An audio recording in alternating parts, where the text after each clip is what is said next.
sent a note to say that he'll be slightly late, so he can come in and join us when he's ready. So welcome everybody. We are not expecting any fire alarms, so if it does go off, it means we do have to leave, and we go out the front door and then meet by the cathedral.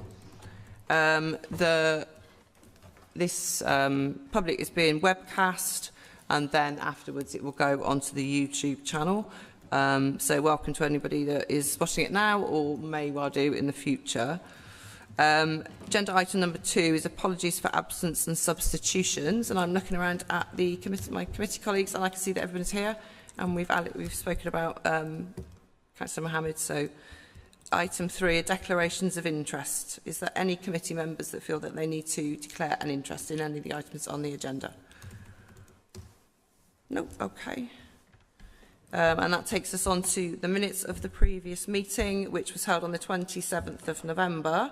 Can I ask for a seconder to record the minutes as accurate, or is there anyone that feels they need clarity or alterations in the minutes? Okay, thank you. Katja Hornton to second the minutes. Thank you very much. Item number 5 is the Chair's announcement. So you should have had an invite for February the 4th for us as committee members. That's where, if you remember, we suggested that we had an update on all the capital developments across both education and children's services. Hopefully that will be convenient for everybody, and we'll have that on the February the 4th. There is not any update on the SEND review with white paper. The rumours are that it's going to be around half term, so possibly the next time we meet we would have been able to see what the content of that national paper. And the other thing was we had the Ofsted monitoring visit just before Christmas. However, I'll leave that for Hannah Woodhouse to discuss, because it's part of like the general update when we come to that particular item.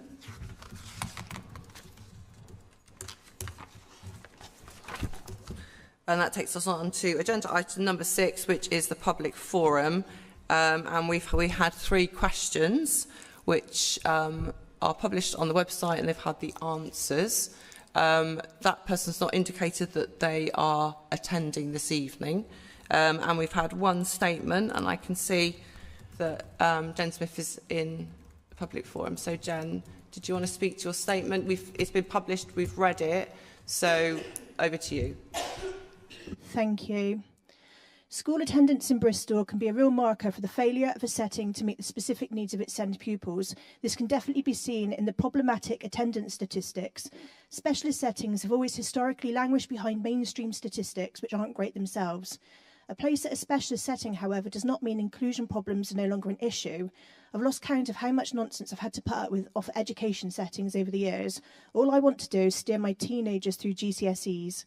My child is in year 11 with an attendance at the end of term 1 at 69.5%, and that is shambolic in GCSE year. It's due to a series of barriers put up by the school. Having been at the school quite happily for the previous 5 years, the only change was that the school was sold to a company hoovering up specialist settings across the country. The company doesn't like accountability, honesty, or even teachers by the look of it. They wanted me to shut up, so I immediately asked all the surrounding local authorities how much they were paying it. Last academic year, the school received in the region, and I've had updated figures, £1,533,136.72, and that is split across around 55 pupils. So I'm failing to understand why my child spends over 4 hours out of class alone with a workbook, and why, when they were on track for 7 GCSEs, they are now relegated to just 3. Why they can't retain teachers, and why so many have walked out from senior leadership downwards. I strongly suspect the money being paid for the children's education is actually being siphoned off to pay for the acquisition of more specialist settings so they can rob more high needs blocks. It's despicable that yet another one of my children is facing such a diabolical quality of education. It's not fair and it's not right. To be fair to Bristol City Council, they have tried to sort out issues, but as we all know, you can't make a school do anything, especially when it's a free school, academy or independent. And I know that I can't name the school in question, but it's Belgrave School, Melrose Limited, and Tracy Story is the CEO who's taken all your money, basically. So if you want to know where the high news funding is going, you look in the pockets of private businesses. Thank you. Thank you, Jen. Yeah, I mean, profiteering is, and the cost of both independent places, but we also see this in children's social care, and the only way out of that, given the demand, is to bring those services back in-house, which is what we are looking to do, and we'll have updates on the capital builds, as I've just outlined with the committee later, early next month. Thank you. And so that takes us on to agenda item number 7, which is our regular committee update report. So this is the latest information. We've got no decisions for this. So I'll let Hannah introduce it, and then we will open to questions and comments and things from committee members.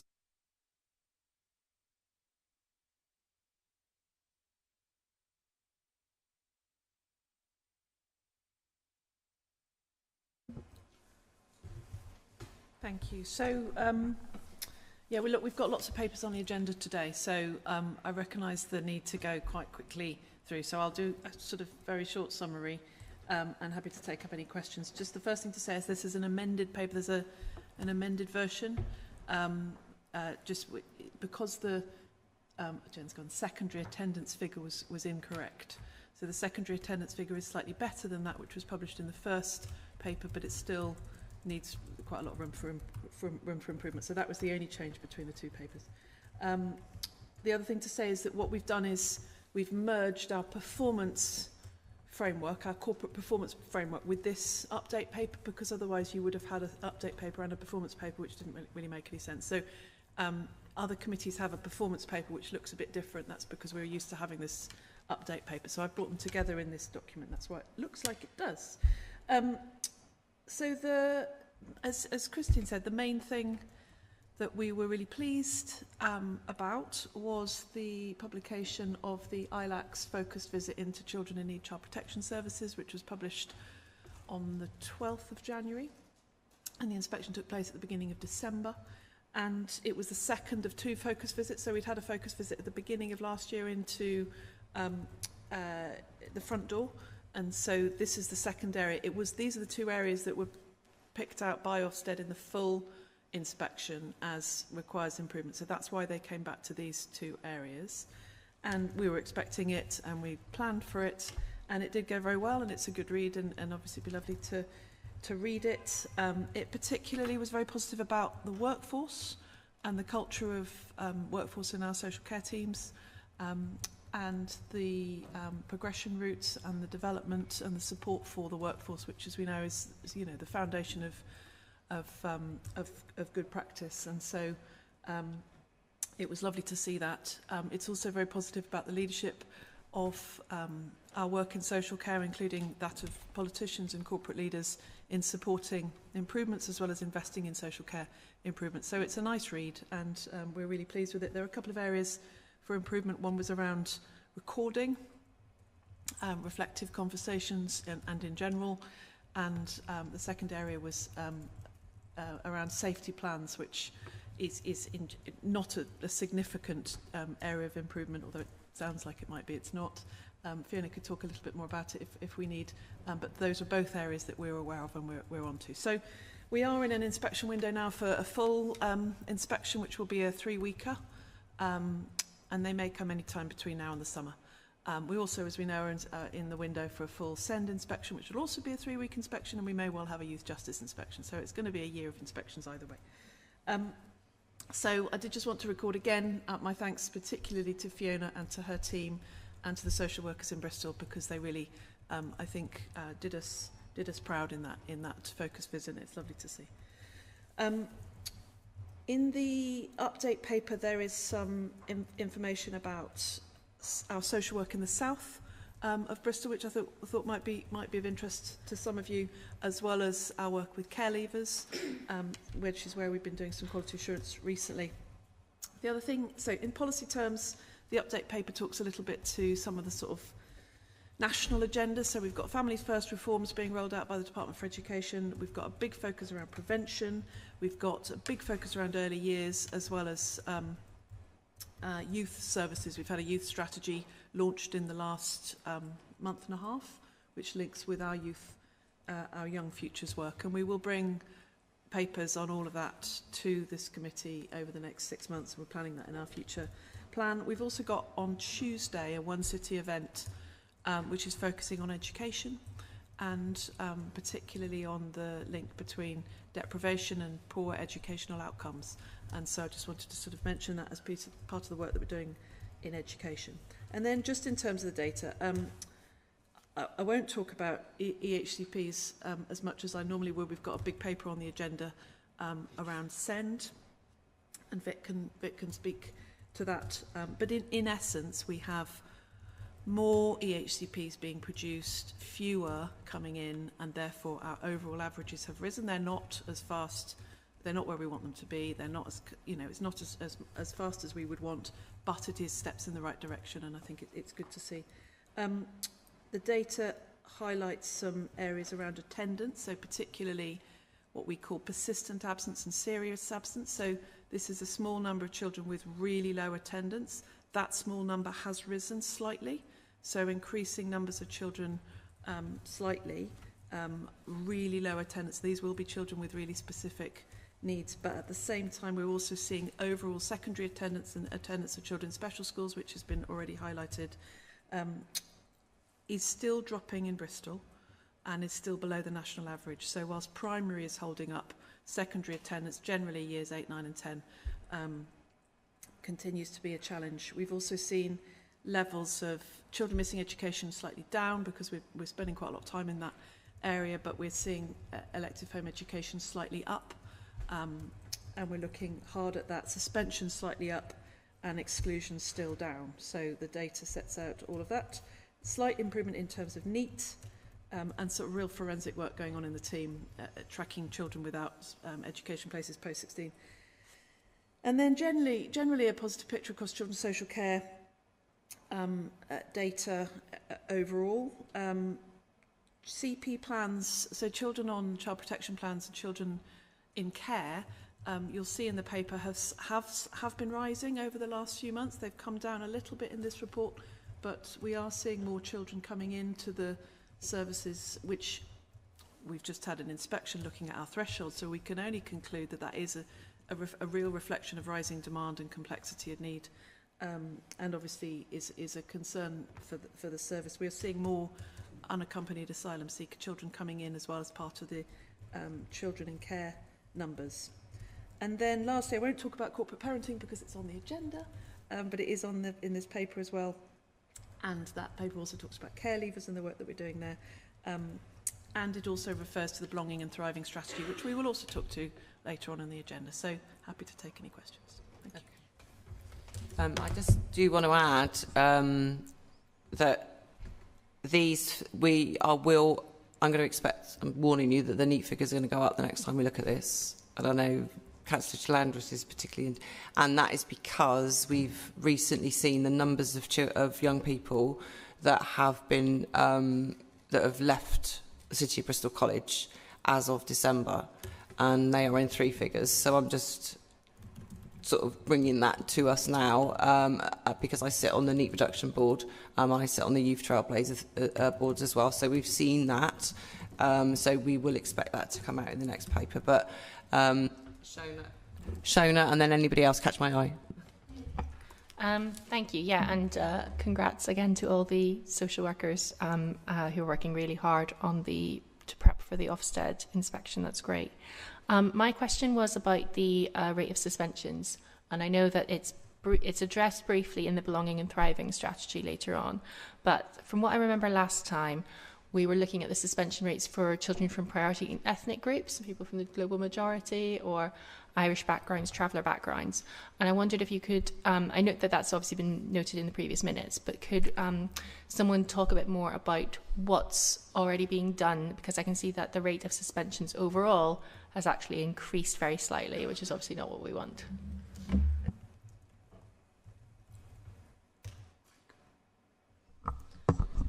Yeah, so this is that is part of the data that we look at. What we have introduced this academic year is some changes to the way our inclusion surgeries work, which are meetings that take place between our officers and schools to look at early intervention.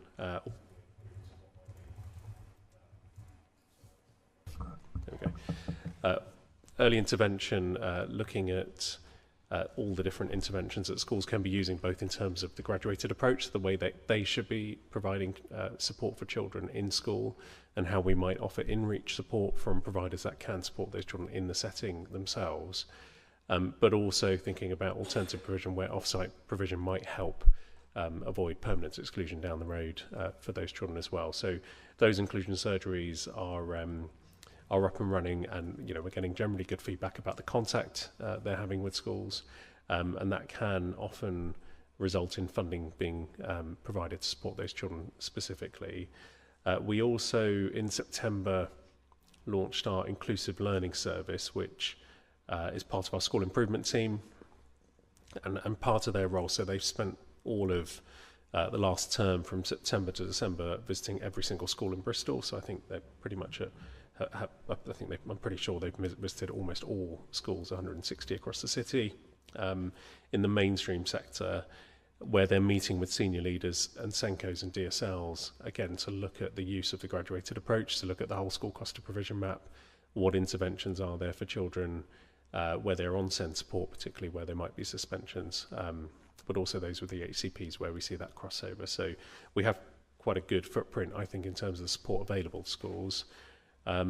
Obviously, suspensions are something that schools can use under their own policies, and one of the things we committed to doing when we had our Young People's Takeover Day last year, and we had young people in this chamber who were taking over the role of Director of Education, was they developed some themes around what they would like to see in behaviour policies across all schools in Bristol, and we'll be publishing that that as well on their behalf, hopefully soon. So. Thank you. Just to clarify, so the extra funding that's sometimes provided for those students, is that through the virtual school, that from the local authority? No. No, that's funding through our what's called Include Ed, which is our alternative provision service. That doesn't mean that every child will receive alternative provision. Some may receive other forms of support, but it's funding that comes through the high needs block as part of that early intervention offer. And so at what point will we know whether these, how these have affected the rates of suspension for children from a global majority background? Because I think that was the particular concern, is that those children are overrepresented in the children who are suspended. Yeah. So I don't have that data with me. It might be something we can bring either outside the meeting or to the next committee if you'd like that as a forward plan item. We can bring a more of a deep dive in terms of attendance and suspensions more generally. I know this is data as well that the Task and Finish group, which is part of this committee, has been looking at. So at some point that group will be reporting back to this committee, and we can make sure that's threaded through that work as well. Okay, thanks. And Katya was next. I was a bit confused with all the different agendas that came. So I made my notes on the original one, so I have to keep flipping back and forward. There's something called the Early Intervention Fund. Could you tell us a bit more who gets that and how does that work? Yeah, of course. So the Early Intervention Fund is a £1 million fund that we hold, which schools can bid for on two fronts. They can either bid for specific interventions to support children that don't have any HCP already as part of early intervention, so they may be on the SEND support register, and schools, if they can evidence that they have been applying the graduated approach for at least 2 terms and those interventions are working, they can also bid for funding to support further work with those children. We've also created a second avenue for schools to bid for more strategic interventions that they want to run across the school more generally. So schools have the opportunity to either look at group interventions or whole school interventions as well as individual children.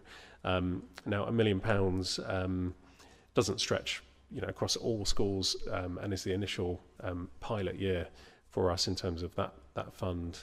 But if it is positive in terms of those interventions, and we can see the impact, we would look to potentially extend that in the future. So, so far feedback from schools has been fairly positive in terms of, and we're going into, in fact, a bidding round at the moment where schools are submitting their applications this term. I'm really pleased to see that there's such a good increase in this, because this is obviously very vital work for down the line. I'm just also a bit confused as how this sits in with what used to be the top-up fund. Is that different to this? Yes, so the non-statutory top-up fund, as it was called, was approximately £8 million and supported about 1,000 children. That was ceased in, I think, March 2024. So the early intervention fund replaced that as a different approach, but it's also linked to where we've seen more statutory support in requests for education, health and care plans in 2024 linked to that. And Kerry? I don't have my own mic, I don't know why. I think we're all sat in different places. It feels very strange. So I think you were talking about suspensions.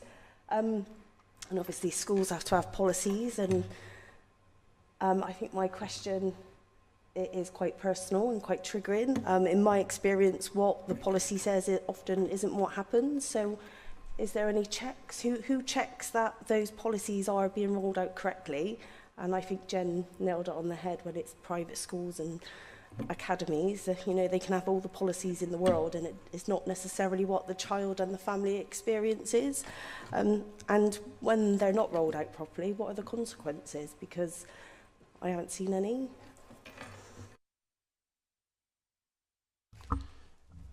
Yes, so I think for maintained schools, it's the local authority, so we would support schools with that, but ultimately those are decisions for head teachers and governors to make together and consult on together. So for maintained schools, we would support schools through those processes.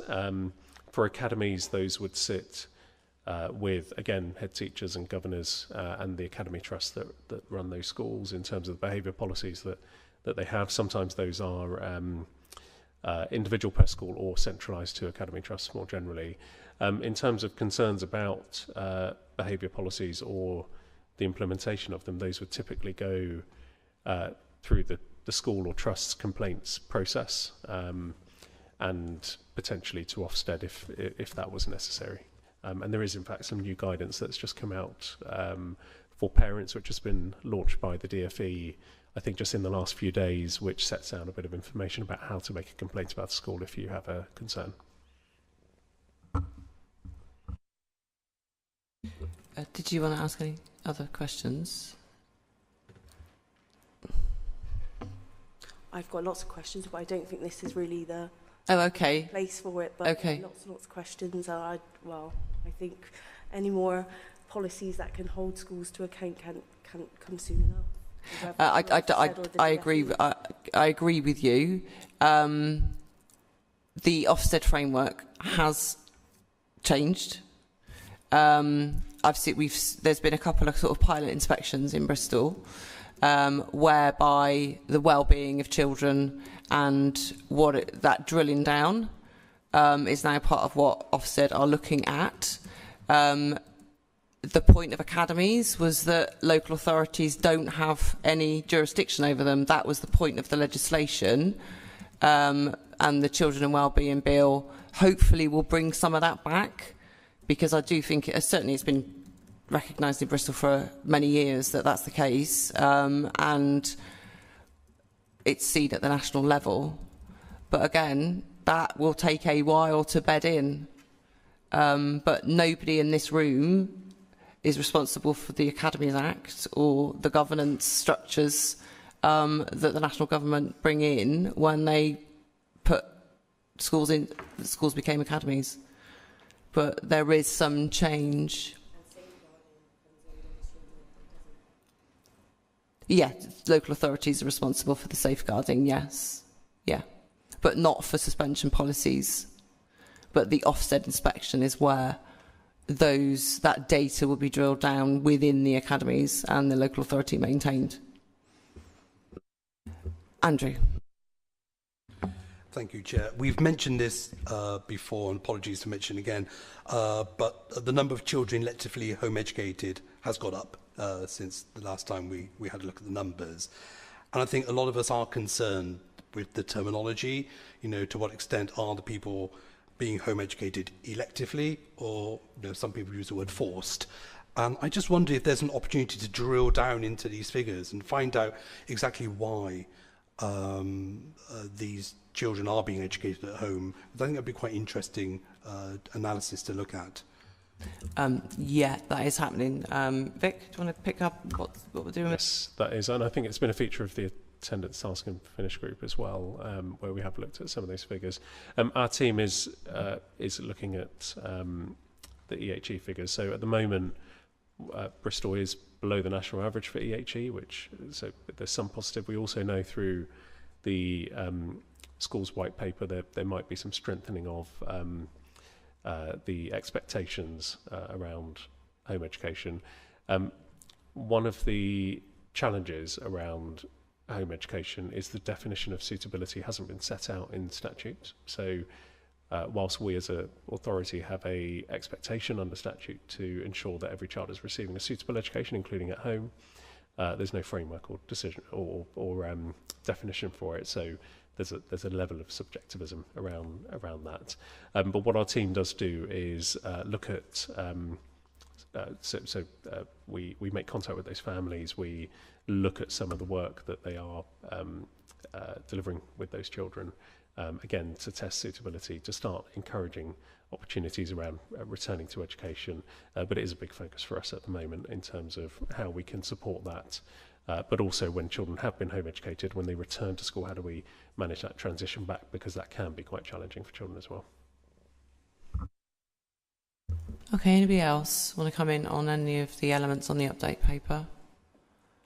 No? Okay, thank you. So if we move on to item agenda number 8 then. So this is I deliberately asked for this to be a bit earlier. So this is the risk report. If you remember, there were the 2 strategic risks that we were looking at, but this one provides us with the ones that belong within the directorate. So Hannah, did you want to say something about this particularly? Yeah, and then we'll see if there's any members that wish to kind of ask some questions about this.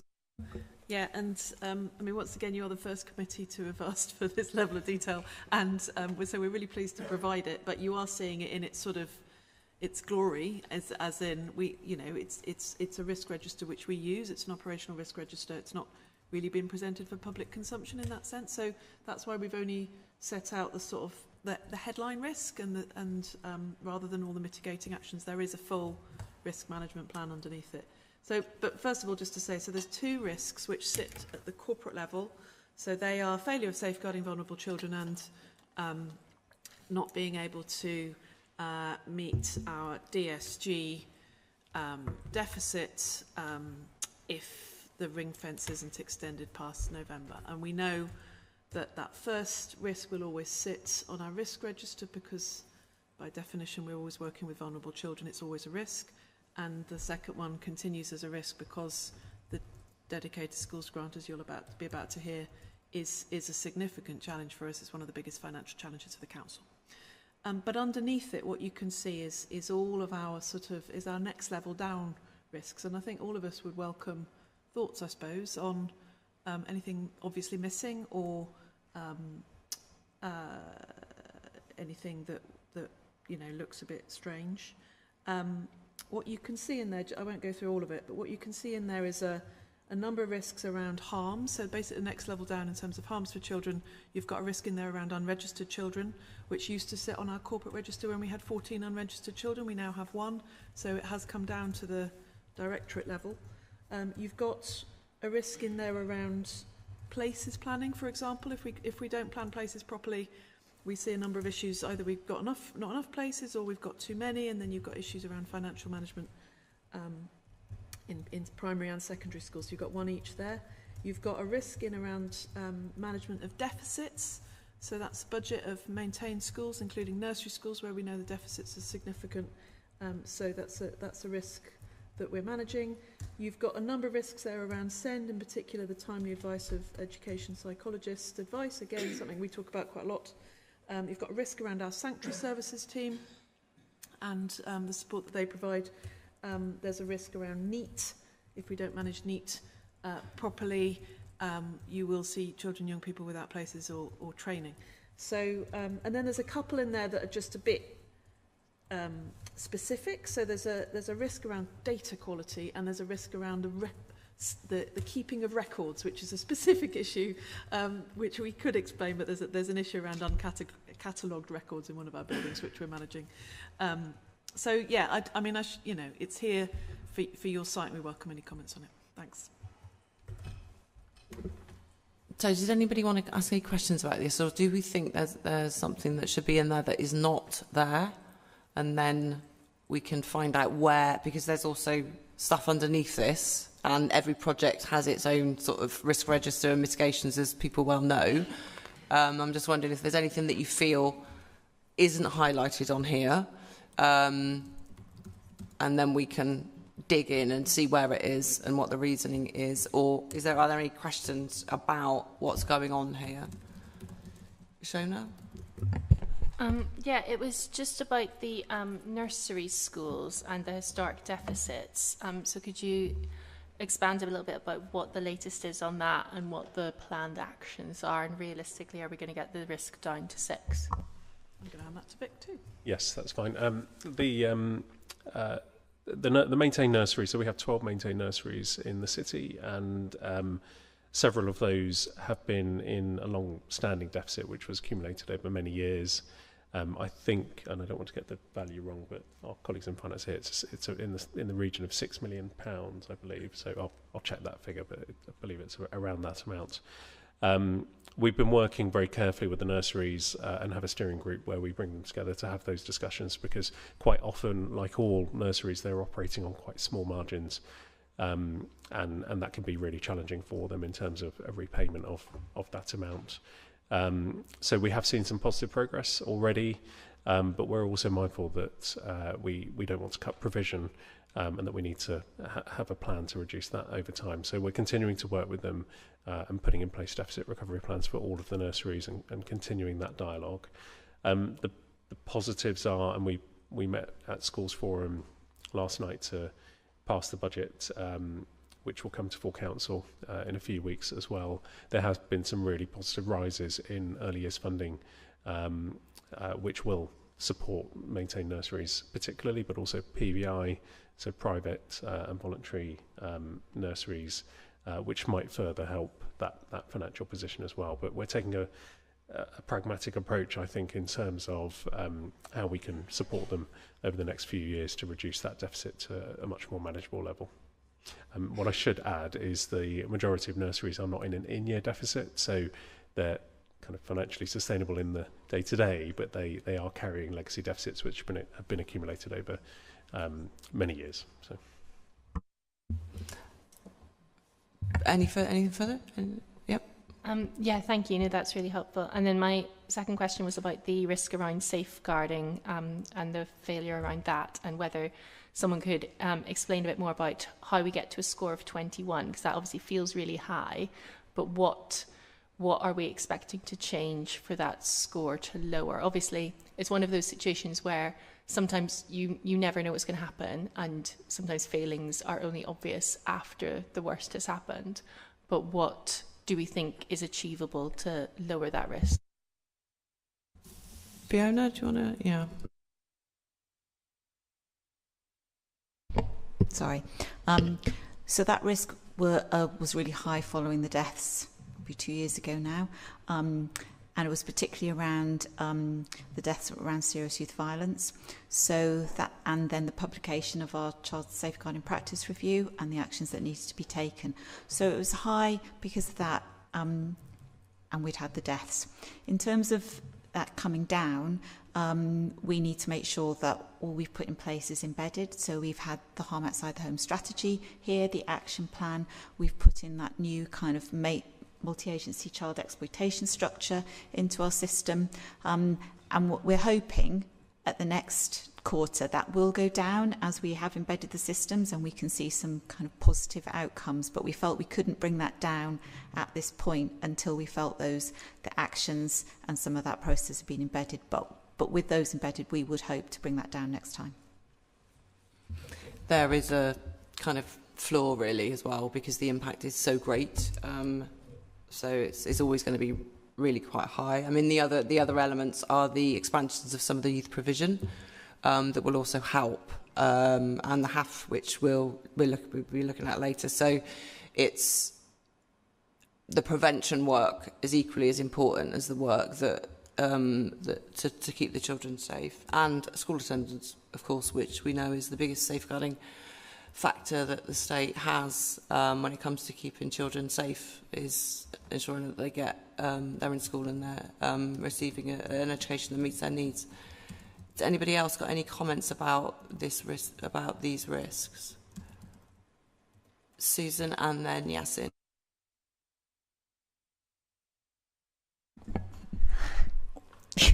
You'll have to excuse me. I'm just looking at the third one down, possible failure to produce uncatalogued records when required may compromise investigations involving children, young and families. I'm not quite sure if I know exactly what that actually means. Should I speak to that one? So we've got mandated kind of destruction timescales on all our social work records, depending for the reason why we're involved in children and families. So we're obliged to keep some of our records up to 75 years. So we don't keep them in our social work offices, and they are stored in our B-Bond offices. Probably about 5-10 years ago, a decision was made that when paper, and they were paper files, when paper files were stored in there, that they wouldn't have the name for confidentiality reasons on the front of the files. But as time goes on and people might want to come back and read their files, or there might be some police investigations, so that we might have to give access to our files, it's become more difficult then to identify the files and to get them out of B-Bond. So it was identified as a risk because, you know, we need to make sure we can ensure that family, children, etc., can see their files. We have put mitigations in place, and there's kind of extra resource in there to not only identify the ones where we're asked to, but also to recatalogue them to make it clearer. So that's the mitigation that we've got in place at the moment, but that's the context of it. So that's a piece of work, is it? Yeah, okay. So there will come a point at which A, it will go down, and then B, it might even come off. It becomes, right, okay. And Yasin? Thank you, Chair. My question is, with the S&D high quality of the data, is that included the non-maintained schools or only schools maintained the local authority? Sorry, would you be able to confirm which number risk you're looking at, just so I can... Yeah, failure to maintain the high quality data, S&D. Yes, that will be for all data within the service, so covering all children within the city, regardless of which setting they're in. We've seen some positive progress in that. So we now track what we are calling conflicts in data, where there are errors in data, or where perhaps a child has moved, that we then need to kind of track that new data in the system, and that's been coming down at a good rate through the year. So we expect that will move down to green at some point this year. But again, a bit like the other work, it's a project that we have where we're monitoring that specifically. Okay, anybody else? Susan? So I'm just looking at number 3 now. No, is it number 3? Oh yeah, number 3. Failure to reduce the proportion of young people who are neat and whose destination is unknown. Now I understand from the report that for the South Bristol Youth Trailblazer, that one, that has gone up in terms of being able to find where these young people are going in South Bristol. So I'm just looking at the number, and I'm wondering whether that is as it stands now, or has that been reduced since the last time when it was looked at? Because it says 12 with the for the current score. I'm just wondering if that would have been higher previously, and that is now actually a reduced number. I don't know. Yep, happy to. I don't know. I don't think James will probably. I don't have the I don't have the figure for the last return in front of me, so I can't confirm.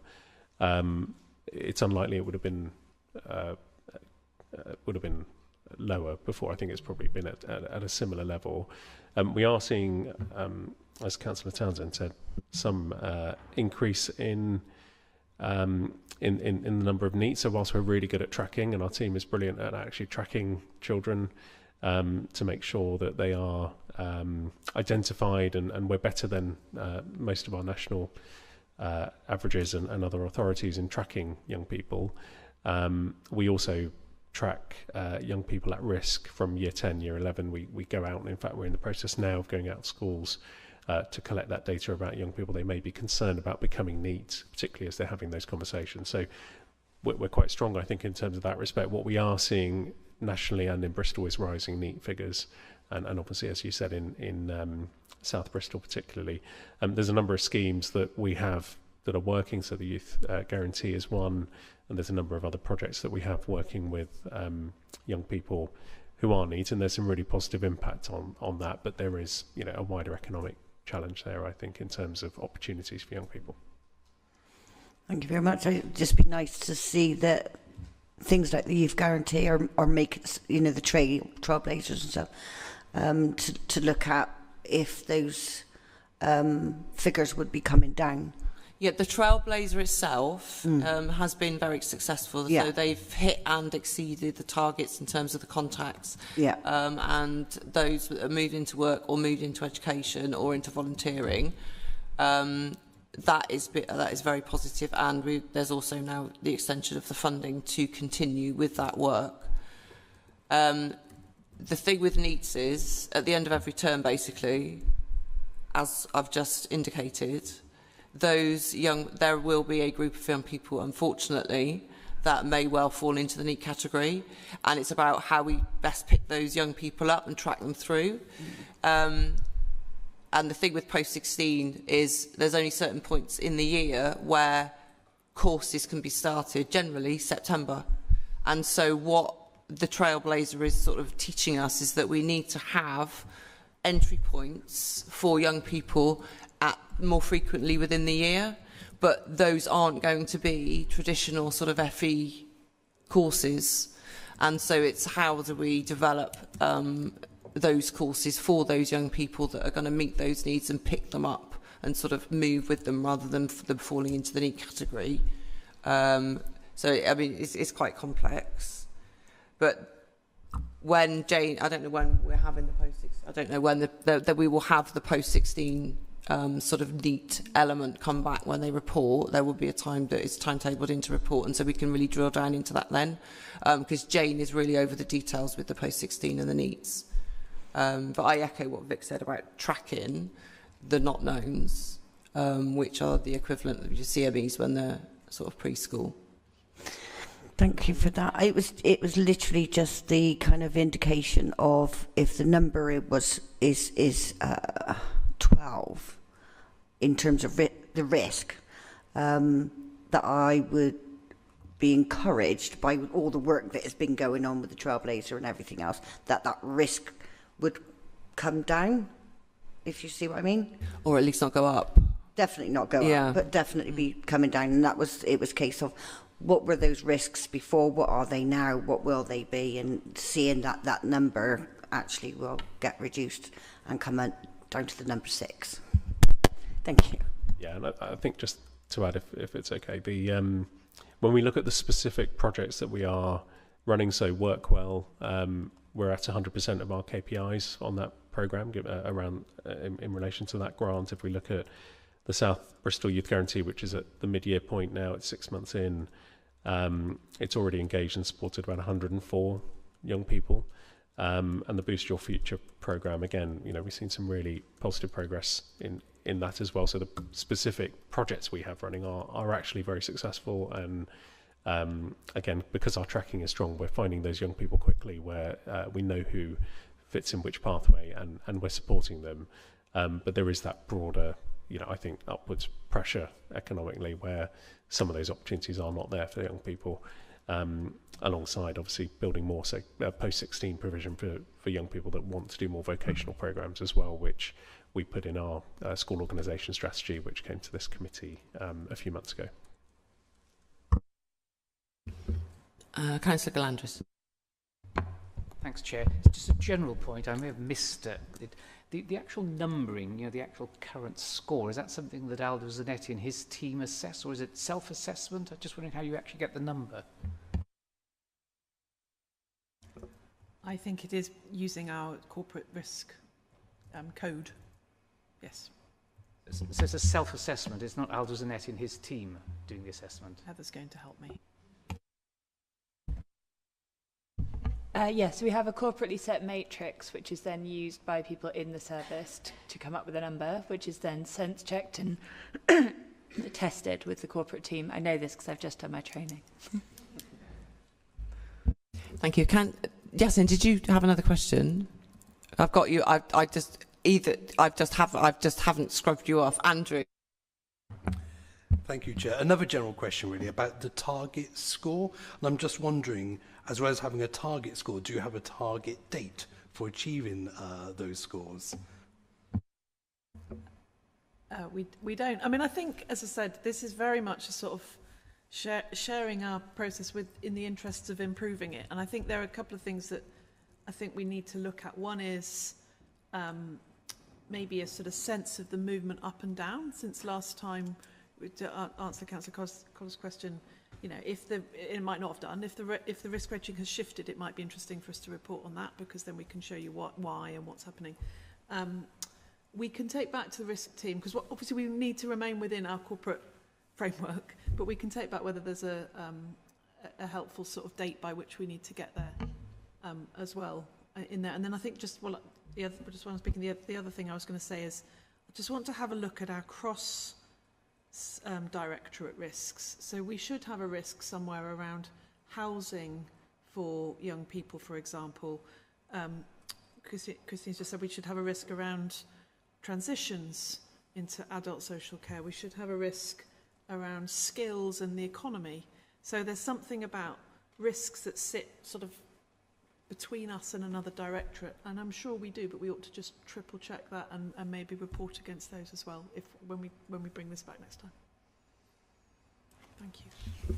Okay, Ellie, and then I'm going to move on. Sorry, I just very quickly wanted to say that's a really interesting point, Hannah, and I think just wanted to say as well that we are asking for more detail, but we really appreciate it as well. I think the questions have really reflected that, and I think this is such an important area of the council that understanding all this work that's happening and understanding the oversight that's happening is really important. And so every day's a learning day, but definitely the more that we dig in, the more that we are understanding what's happening, and it's really helpful.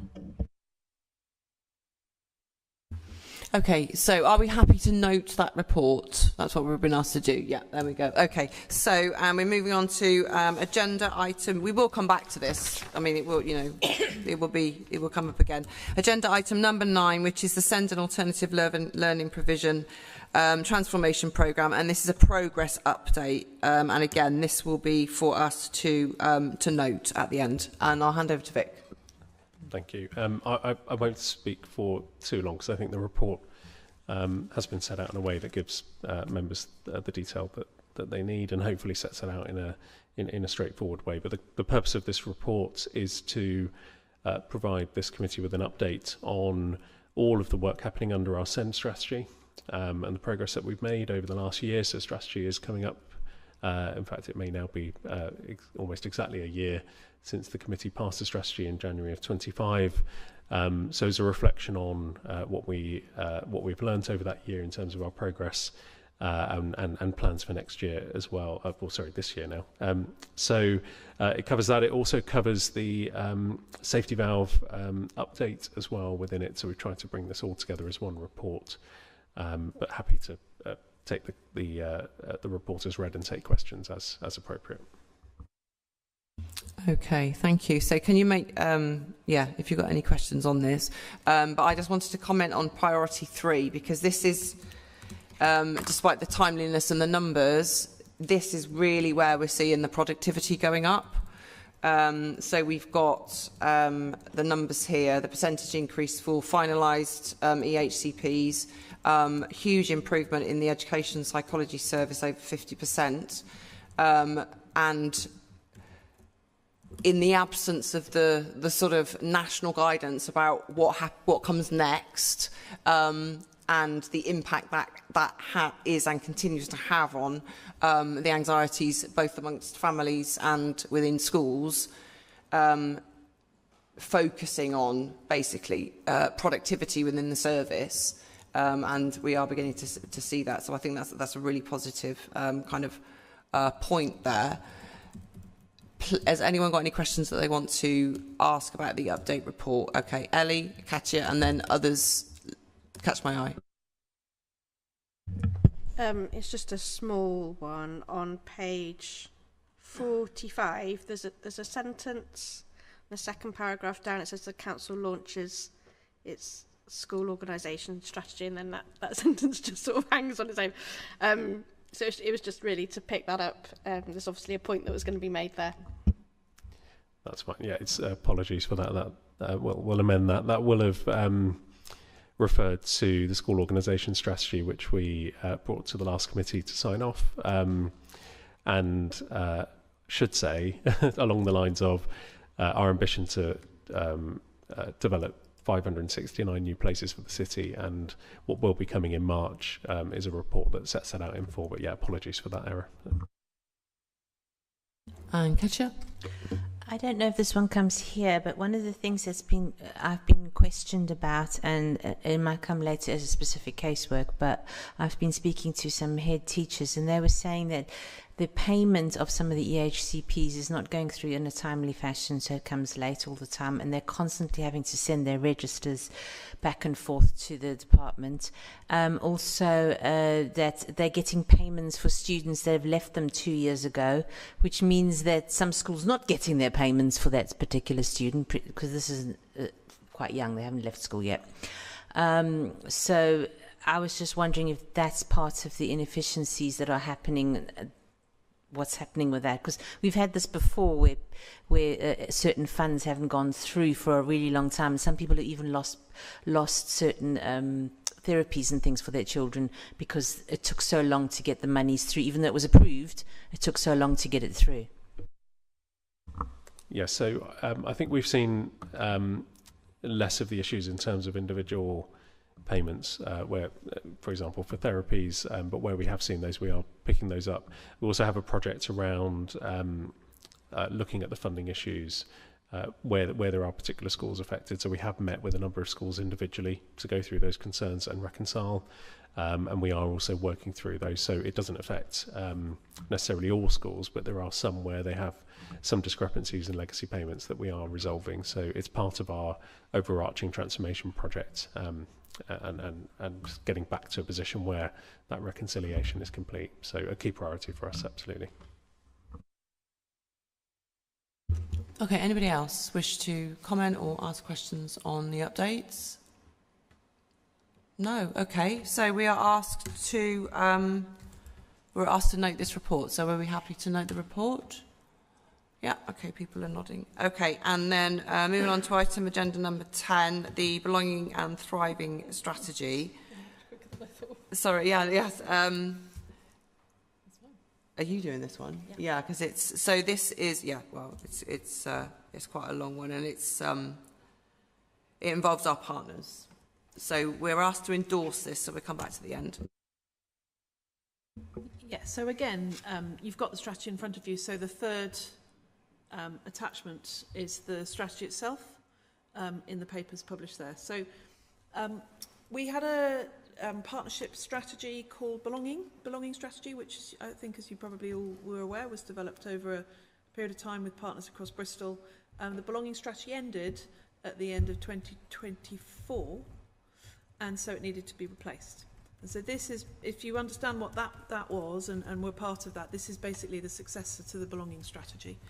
It's been developed with our partners, in theory, sort of the formal statutory partners who are the police, the health system and the education system. But you can also see along the bottom, we've really recognised some of our partners in the voluntary and community sector, particularly the Play and Youth Alliance, who've played a huge role in the development of this strategy, and the probation services, fire and rescue services. So it's been a piece of work that we've done across all of our partnership. And I mean, legally, we are supposed to have a partnership strategy in the local authority. It was part of the Children's Act 2005. Every Child Matters. Those of you that will remember that. So that was never repealed. So this is the partnership document in which all of our children and young people's work across the whole city, everyone's working with children and young people in our whole city should be, it's sort of sitting and it's holding the whole thing. You can see we've tried to keep it simple because, you know, it could just go on forever.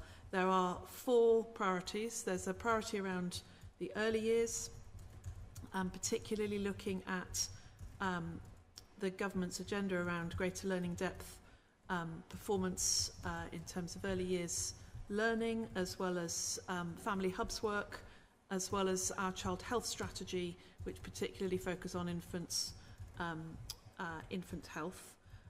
Then the second strategy looks at families thriving in communities, and there you've got a focus around early help, so support for families with lower levels of need early intervention work. You've got the core social care Families First programme. You've got the corporate parenting children in needs, children in care strategy. All the work that Fiona's talked about in terms of harm outside the home exploitation. And then you've got a focus particularly around attendance in the families and community section. Then in the third section, particularly on education, you've got 2 particular areas. One is around SEND and the other one is around schools. And those are the 2 big blocks of work that we're developing. And then in the 4th section, a focus around the youth guarantee. You've just talked about a focus around our youth services, including the youth zone, but also our young futures hubs and our youth justice system.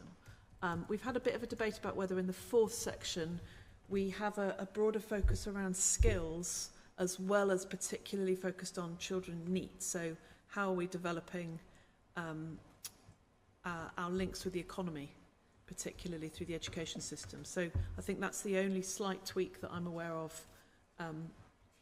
that we may make. The only other suggestion in the 4th section was whether we ought to focus a little bit more on CAMS, Child and Adolescent Mental Health Services, because there's not a mention there and it is often something which comes up as a need. So those are the 2 areas that we, in consultation, have come through. There are 3 things that we are doing across these areas. So one is about the voice of children and young people. So how do we engage in participation work for children of all backgrounds?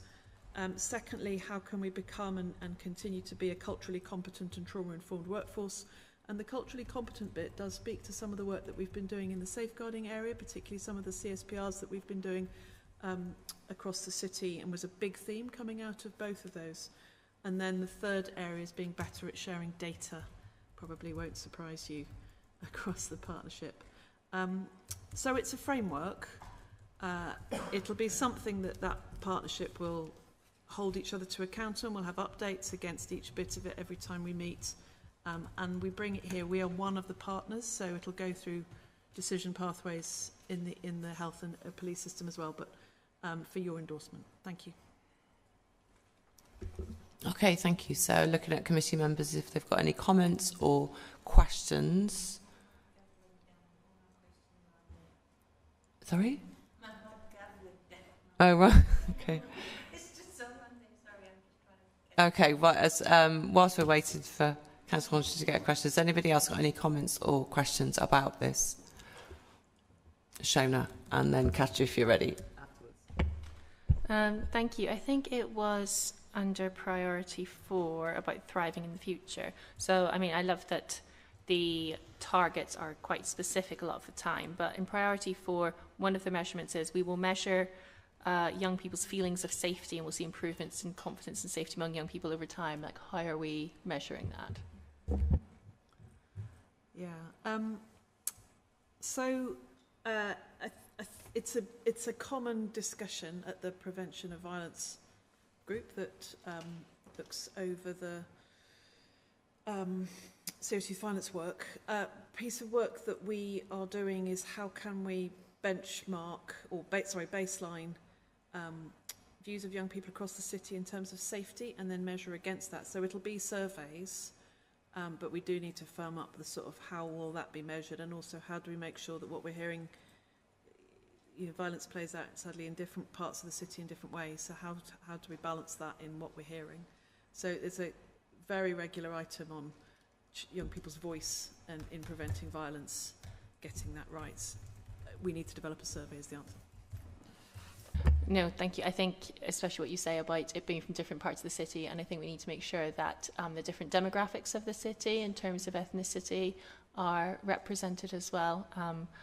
So, because, yeah, we know that people from non-white backgrounds are more likely to experience adversity and not feel safe. So, yeah, I think maybe an update at a future committee about how we've decided to roll those surveys out. Thank you. I have noticed, so with the Youth Council, the Youth Council that's just sort of coming to an end, one of their priorities was specifically they named it knife crime. The priorities that they think that are going to be taken on will be more around, the language will be more around safety rather than naming something that's specific. And I think that does speak to how they're feeling, what they're talking about, and how they're interacting with each other. I think that's quite a marked change. That's not to say they don't talk about the dangers around knife crime. They do, but they specifically had that as a named item within one of their priorities. Okay, anybody else wish to comment? Katja, you ready? Yep. I still can't find one. But I have to say that I did really read this comment, and it was a good paper, and I was very pleased to see it. I think we've had a lot of papers about the link between deprivation and education, and it just seems to come over and over again. And again, with this, it's about working with the schools, together with the schools, and not working with them separately. So all those things like school exclusions and things definitely come into this. And that was just really my comment on it. And I'm still having problems with technical issues. Sorry. Okay, anybody else? Ellie? Just a quick one really about that section 4 and the thriving into the future. I think what you said about sort of skills building and about mental health, I think are really important. If you are going to tweak that, I would just support that, because obviously it links into the risks around NEET, and we've talked about those sort of cross departmental challenges and opportunities, and I think that is one. It's sort of around skills, but also, yeah, like I say, I think mental health, particularly amongst young people, is quite a key area, particularly that sort of post-16. You know, we've talked, there's a lot of focus on primary and secondary, but actually that post-16 area as well, I think, is really important, and will become, I think, that sort of, yeah, that bulge effect is still coming through. Speaking as a parent of a child in that pot, if you like, I think it's still working its way through.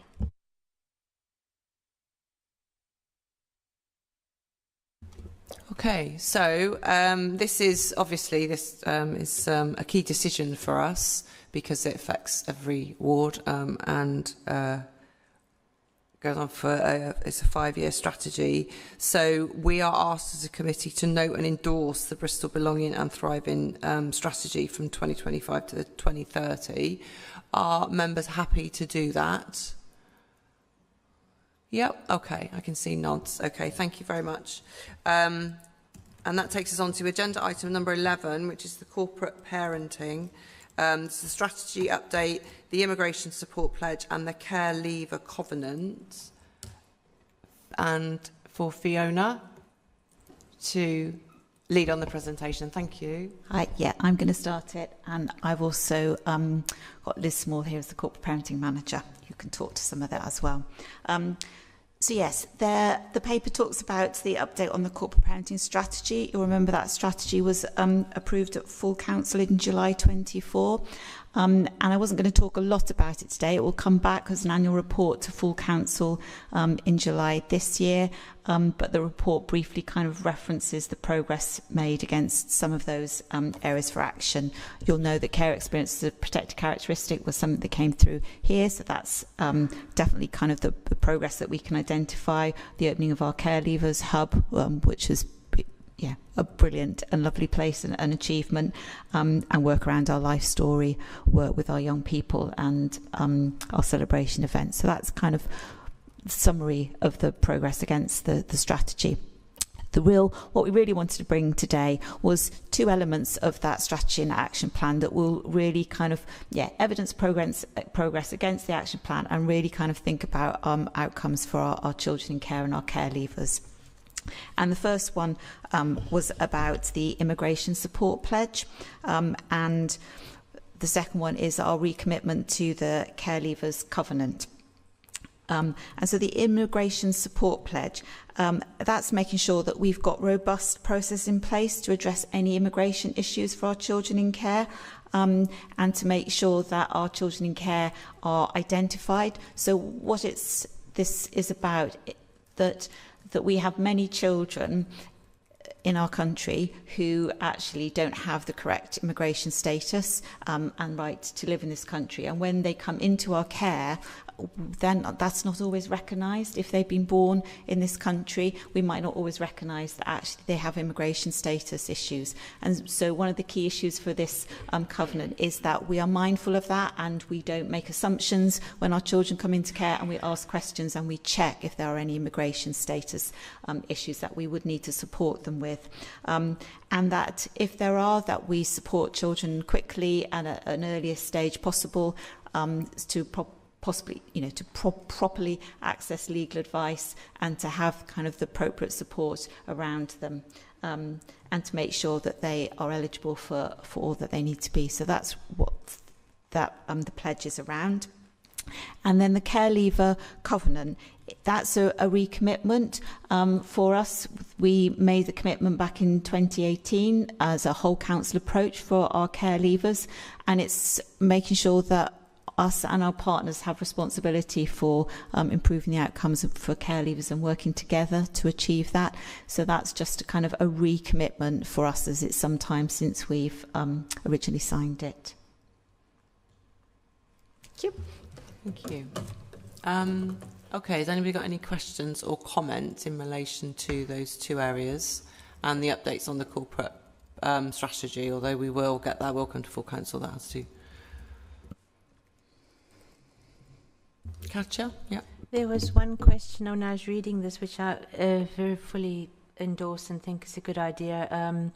It was about the children with immigration status. Does that include, is this the children that come, unaccompanied children, or is this children that might have come with their parents, or I think they're even born here, they don't get immigration status?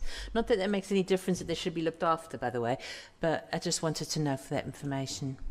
Yeah, and actually the real focus of it is about children who are actually born in this country but don't have appropriate immigration status to live in the country, and when they come into our care we often don't recognise that, and we don't often question that because they've been born here, they present as British, they speak fluent, we make assumptions, and what we find out is as they get older and we need to think about them into kind of adulthood and independence, we then realise that there's an issue. So it's about social workers, practitioners not making assumptions about children when they come into care, and always checking and asking the questions, because the earliest we can address some of that and ensure that they have proper advice and status, the better it is for our children. So that's really the focus of it. Okay, thank you very much. Okay, any other questions or comments from committee members? Okay, so this we need to put this one to the vote, and I need to do the necessary reading out. So, as the committee, we are... Oh, right, beg your pardon. Okay. Where's that? Oh, sorry, it's in No, I need to read... Oh, yeah. Yeah, so we are being asked to approve the report and the notes and the progress of the strategy, formally commit to signing the Immigration Support Pledge, and reaffirm Bristol's membership and commitment of the Care Leaver Covenant. And I need a seconder for that. Is anybody able to second that, please? Okay, catch it. Thank you very much.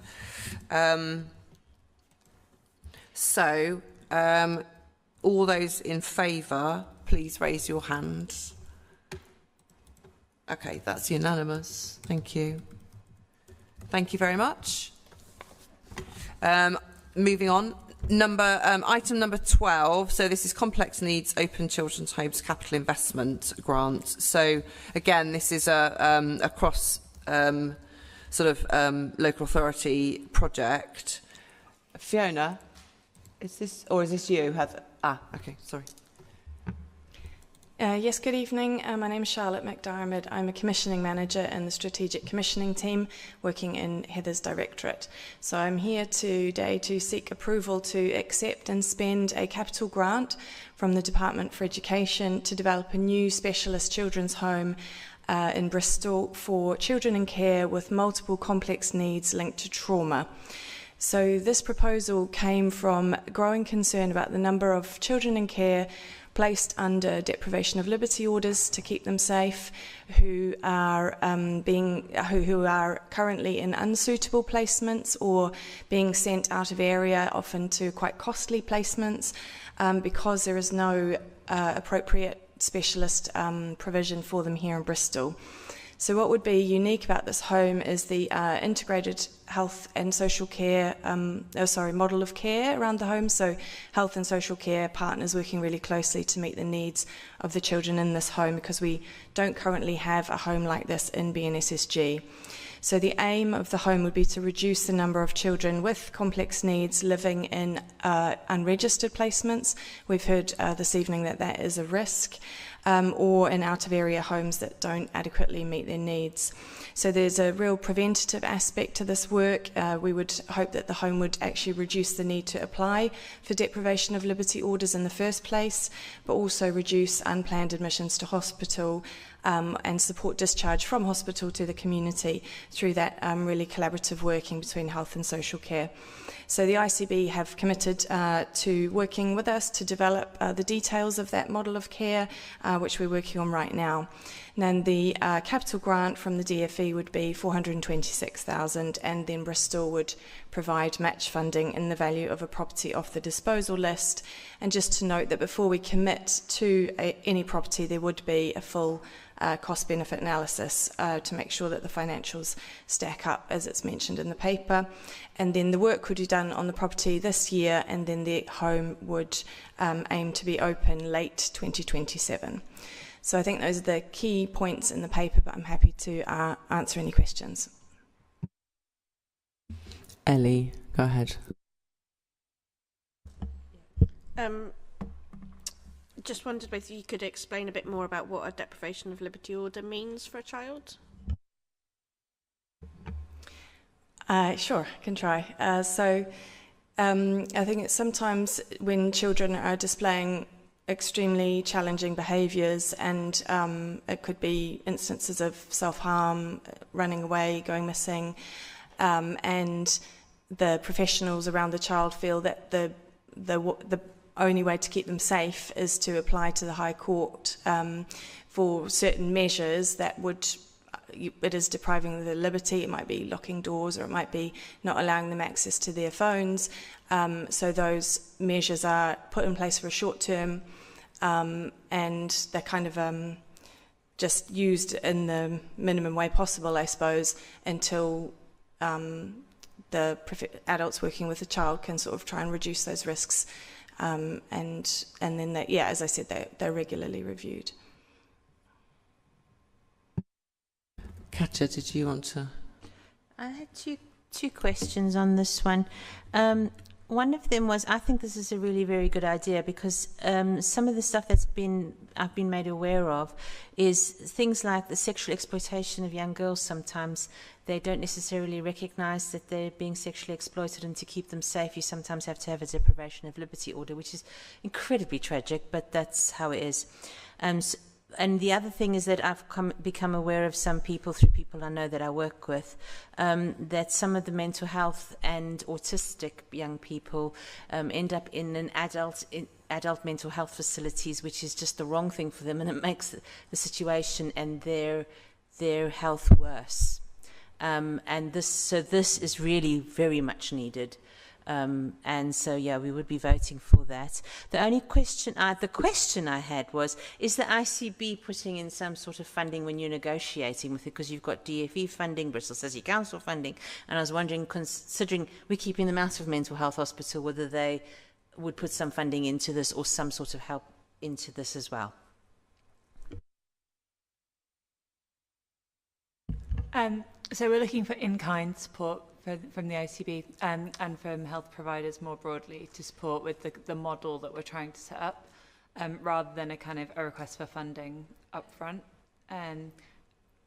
Yeah, we think that's the better way of running it. So it's more on the revenue side, as it were, but not direct funding, rather. That's right. And just to add to your point about autism as well, we're aware that there is likely to be a further funding round from the DFE specifically targeting that group.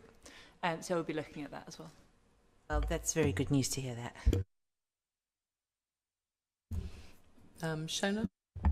Yeah, thank you. So the understanding is that there will be 2 beds in the home, which could either go for Bristol children or for other children in nearby local authorities, but we would obviously, they would pay us some money to go toward that. So I guess my question is, if this goes well, so obviously it could be that if there's 9 children currently deprivation of liberty orders on them, 2 of those potentially could end up in this home. If this goes well, is there an opportunity to do it again in future, or are we not aware of that at the moment? So you'll be aware that we've got a programme of opening in-house children's homes, which goes beyond this specific one. I think we wouldn't ever want to have a child on deprivation, and we couldn't legally have a child on a deprivation of liberty order for very long, and therefore we wouldn't necessarily expect that their stay in this home would be an extended one, because we'd want to be able to continue to meet the needs of those children. So no, I don't think we would necessarily want a huge amount of capacity for those children, those specific needs, because we would see them moving through and trying to stabilise them and moving them in potentially to foster care or some of our other in-house homes where possible. So at the moment, no, we're not looking at that, but we will be led by the needs analysis. And if it looks like we need more, then we'll look at that. But if, say, on average, we have at any one time 10 children with adults on them, is that not, if we had 2 homes open, obviously it would be a reasonably high turnover, they'd be moving into other ones, but would that not save us quite a bit of money if we could provide this care, short-term care, but if we could provide that in-house? So it's quite a fluctuating group. So I don't think it's easy to say that on average we have a certain number, but also some dolls are put in place, and Fiona will know more about this than me, but for a very short period. So you may have dolls in place to transport a child between placements, for example. So not all of them are kind of for an extended need. Some of them are for a specific incident that we know will be challenging for a child and that we know that we'll have to contain to help to keep them safe. So that number probably isn't wholly representative. And the other thing, I suppose, is that some children who are on deprivation of liberty orders can't be in Bristol. And part of the deprivation of their liberty is not enabling them to be in this area. So it wouldn't always be appropriate for us to place them close to home. Susan and then Katja. Yeah, I was just looking at kind of like the numbers and the costing of the complex needs children's home. I forgot what I was saying now, but how would that be managed in terms of staffing? Would that work with partners coming in? Because I note that there's some cases where there's children that need nursing care as well as educational care as well as like social care. So how would that kind of all come together, and who would be kind of responsible for like being in that home with that child? So in terms of who will run the home, I think we have two options. Either we run it in-house, Bristol City Council, or we have our new strategic partner for children's homes, so the external provider that has come on board in the past couple of months to open some other residential homes for us. So I think that decision hasn't yet been made as to who will run it, but it will be either way Bristol kind of managing it, and then the collaboration with the health professionals that you talk about, particularly the mental health, that will be kind of a multidisciplinary team that works, that can come in or in and out of the home. They won't be based in the home, but they'll be supporting the child in that way. With regard to any child that needs that kind of support, how long on average would they be expected to be in that home? I know it's a 2-bedroom. Some of those children will be in there on their own because of the needs, but there are going to be occasions when there's 2 children. But how long? I know it's very complex, so I don't know if there's like an average kind of like idea of how long a child needs that kind of, deep embedded support before they're able to be moved into something that will support them in the future. Yeah, so what we're working on is we're thinking placements of 6 to 12 months. So there is a similar home to this up in Wakefield called The Croft. So we've been speaking with them and getting kind of their experience and lessons learned.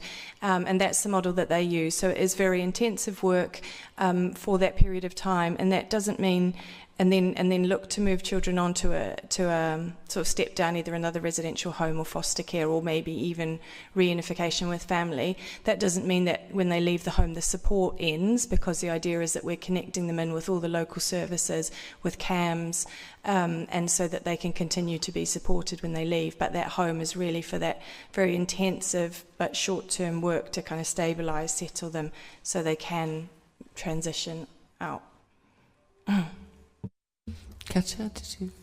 I think mine was also around staffing, bearing in mind that we've had some delays on the previous children's homes, and the delays were said that they couldn't get the Ofsted inspections, and also because they couldn't get the correct staffing. Would this be a threat to this one as well, or a...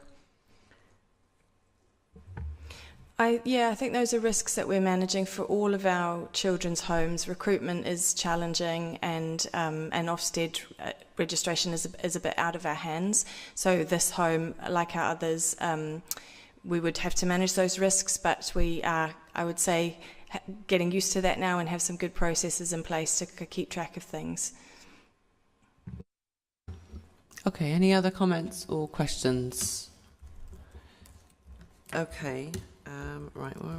So this is a key decision because it impacts more than 2 wards and is over £500,000. So we as a... Where's the one? I read it out and then get seconded, don't I?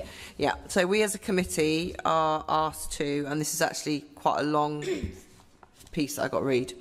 Number 1, note the success of the bid submitted to the DFE for the Complex Needs Open Children's Home Capital Investment Grant, funded on behalf of the BNSSG group, which is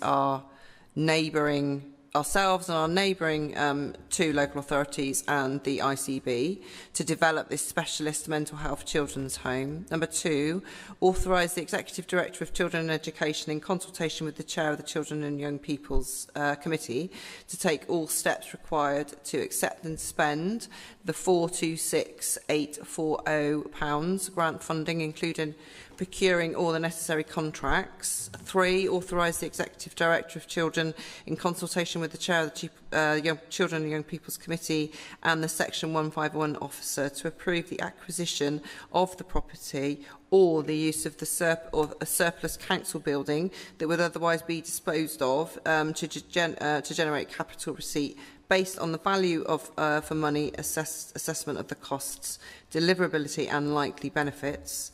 And number 4, authorises the Executive Director of Children and Education in consultation with the Chair of the Children and Young People's Committee to invoke any subsequent extensions or variations specifically defined in the contracts being awarded up to the maximum budget envelope outlined in this report.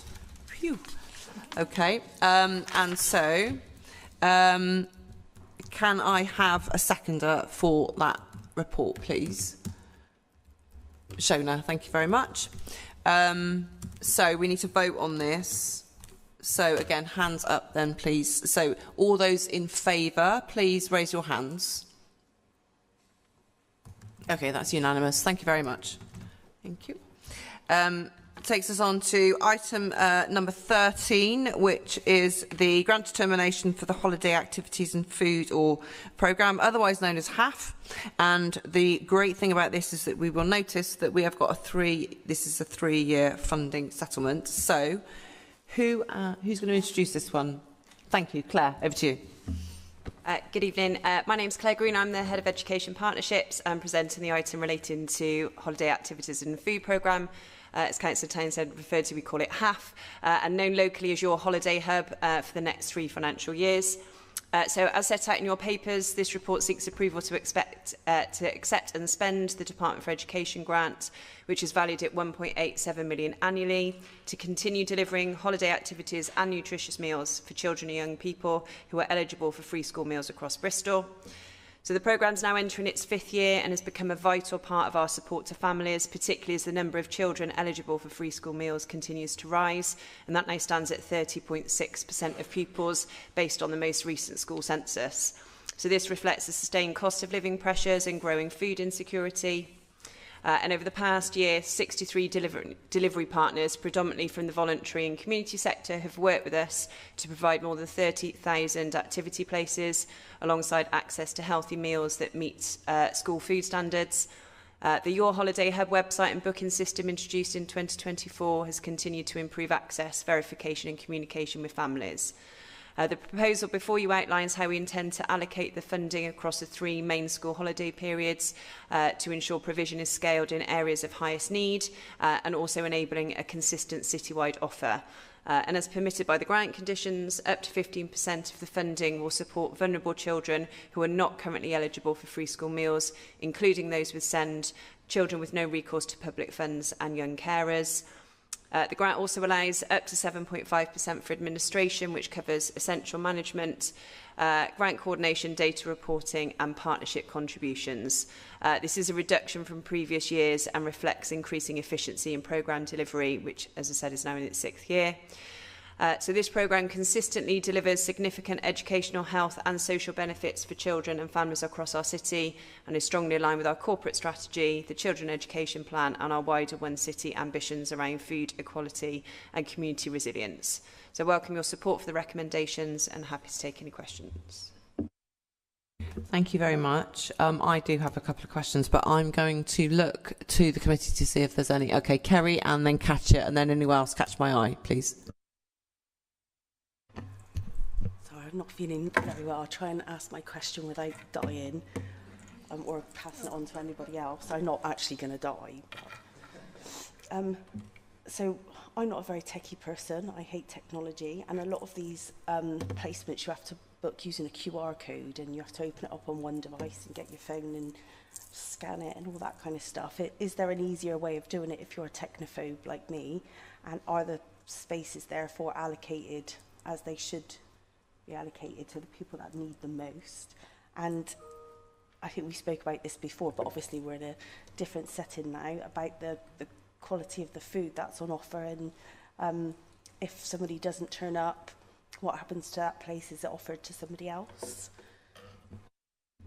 So in terms of the app, we had some feedback on that before, which we've fed back about making sure that it's of ease of access and to support those that are accessing that app.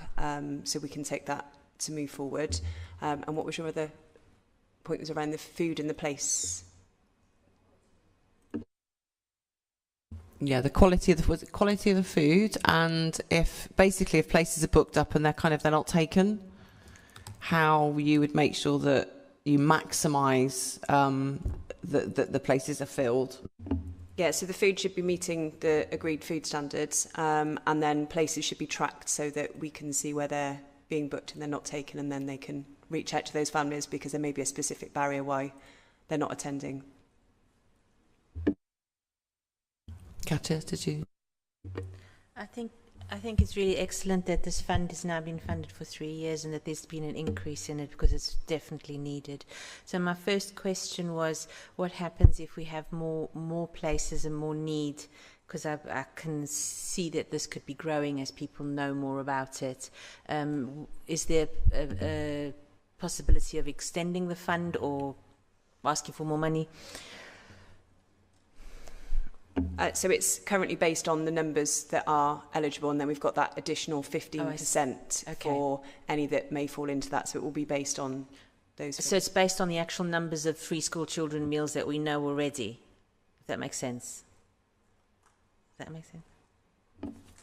Yeah, as far as I know, I think it will. Plus 15%. Yeah. Which is really welcome because there's many people that don't get free school meals that still struggle to feed their children during the school holidays. The other question is more on Kerry's question. When we went to go see Band about how the children's work, and because it's only for 4 hours a day, or is it for the whole day? The activities. I need to check the length of. I think it's 10 till 3, including sort of break for lunch. But yeah, you can check. I think the whole day. 10 till 3, I think. 10 till 3, okay. And then a break at with the. Okay, because that was one of the issues that some of the people had because they can't work if it's 10 till 3 or just 4 hours because it's too short for the parent to go to work. And then they often would like to pay for the extra hours. So what they were telling me is that a lot of the community groups or the schools, a lot of schools do it as well during the holidays, they have a mixed group of children. So some will be on half and some won't, and some will be paying and some won't. But those parents, as far as I understand it, it's really complicated because you get paid from different pots. So the half children will be paid from this particular pot, and they might have to add extra money, and the other children might get from tax relief and all sorts of other things. And I know this is not in your power to do, but is there something we could talk about and see how we could simplify the method? Because that is apparently what a lot of providers are very worried about, is this complication of everybody has to get paid from a different pot, as it were. I think we can take that feedback back and see where it could be something, because that was something when she was telling me about it, I got dizzy with all the pots. I'm like, okay, I can't keep up with this. So yeah, thank you. Oh yeah, go ahead. Just on the availability, I think each provision's offering slightly different times, and what I would suggest is where families are going to your holiday hub. Your holiday hub bristol.co.uk, which will send round. There's quite a straightforward tracker to kind of register your interest in a particular provider, but you can also look at what the accessibility is as well.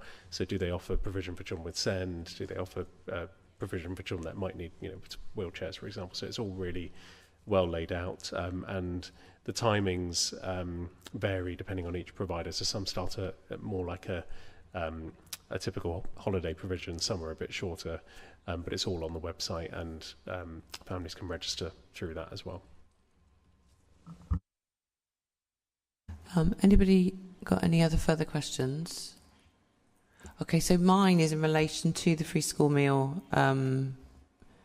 So is this a set amount over 3 years, or if our free school meal entitlement goes up, does the formula reflect that year on year?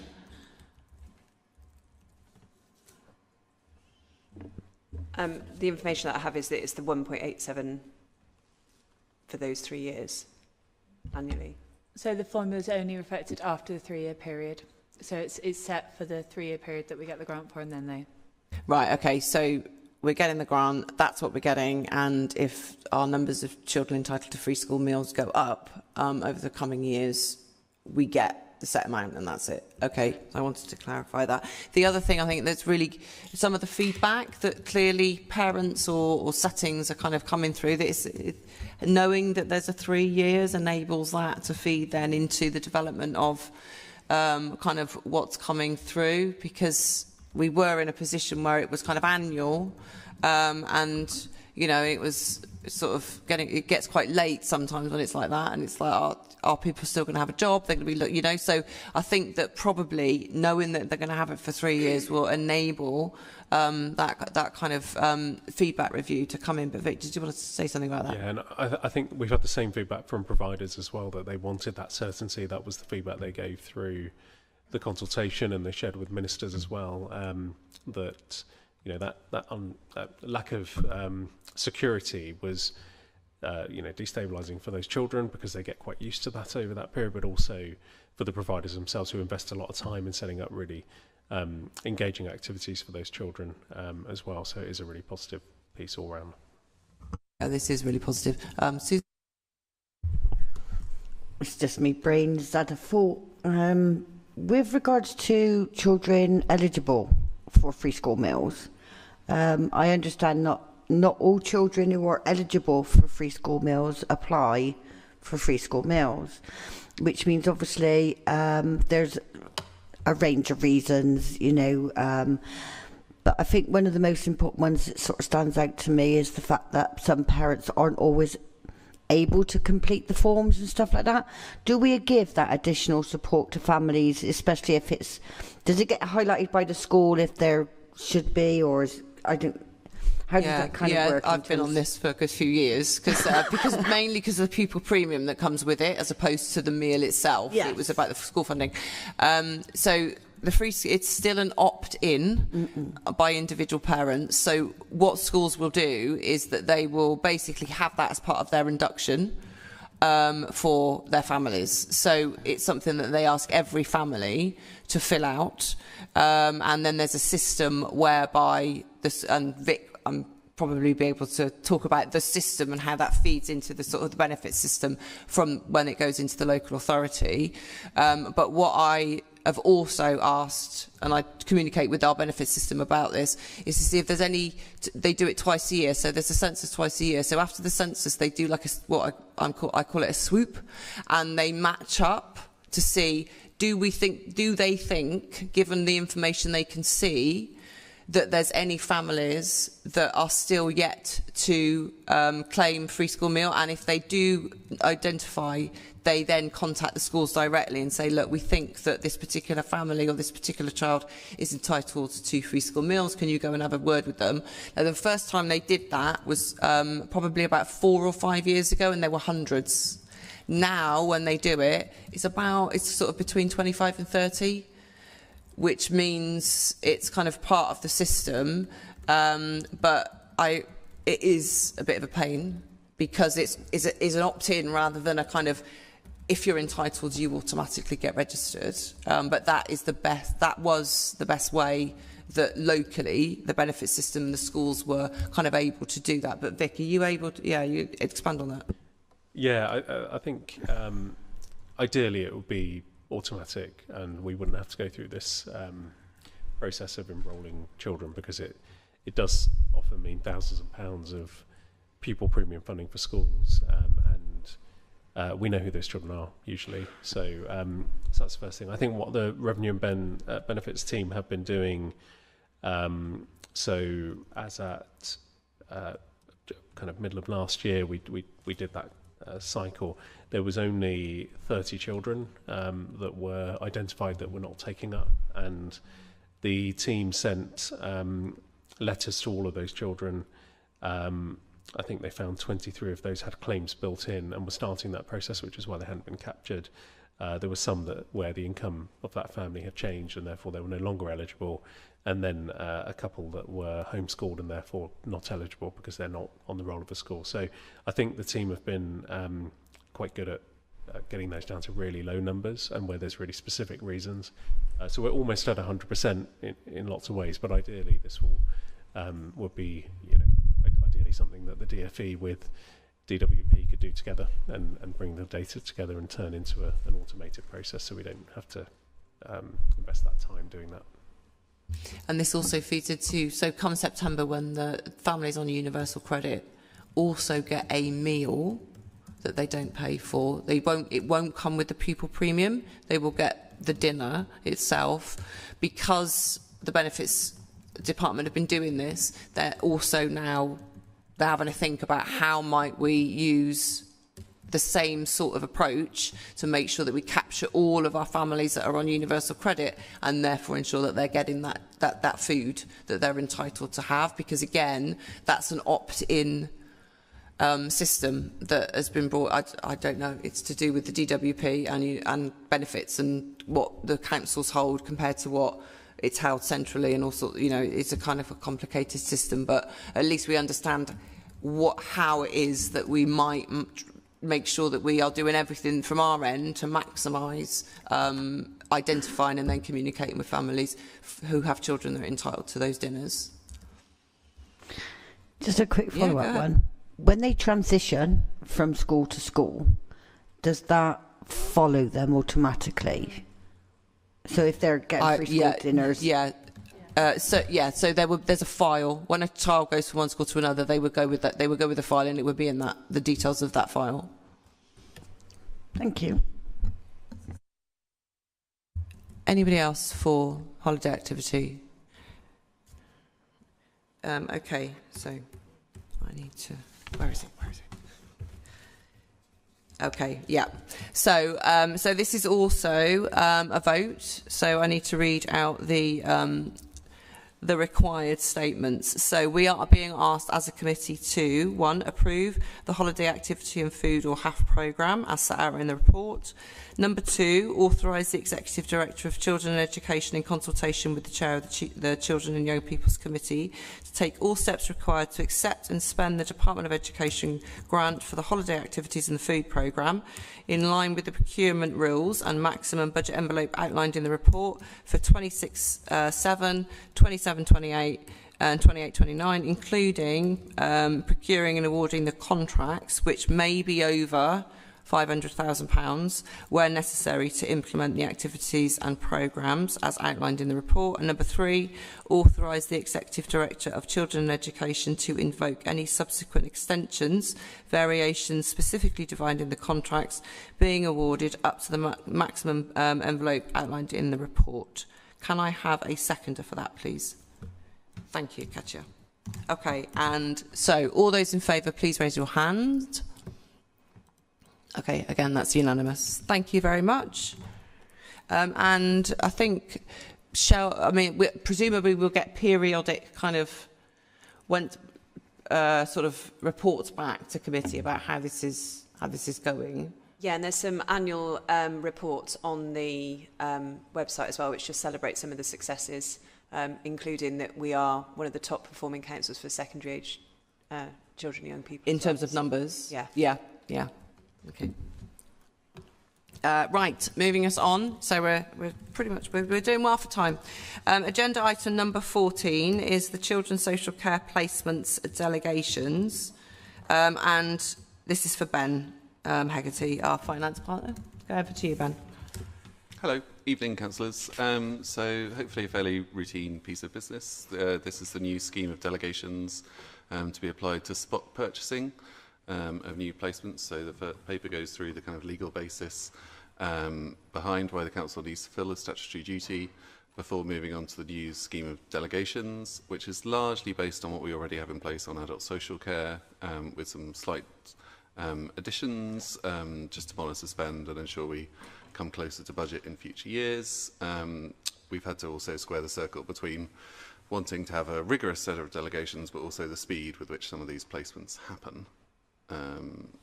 That was all I was going to say about this one, but happy to take any questions or comments. Shona, go ahead. Yeah, thank you. No, I mean, I think the spot purchasing of independent fostering placements, as we know, is incredibly expensive, and I think it's an absolute travesty in this country that so much money gets sent to these private companies. and that they have us over a barrel really sometimes. My question was about the amounts agreed. So for senior practitioners and team managers, it's agreed that they can approve placements of up to £26,000 a year. In my experience, aren't IFA placements normally more expensive than that? So how many placements do we realistically expect them to be able to approve? So I don't have the figures. I need to go back into the full list, but I think you're right. There's a relatively small. This is based on adult social care, where they have a lot cheaper placements and they approve more of those numbers. But it made sense to mirror them. But completely, I take the points that in general, the majority of our placements will be at service managers and higher, for sure. Thank you. I just wanted to double check that that was what, and it wasn't like we're approving them to spend £26,000 on whatever they want per year. It's specifically either for educational placements or fostering placements. Realistically, those are probably both going to be more expensive than £26,000 a year, but I suppose it's there anyway, and it'll be the service managers and upwards who are actually probably approving these. Is that fair enough to say?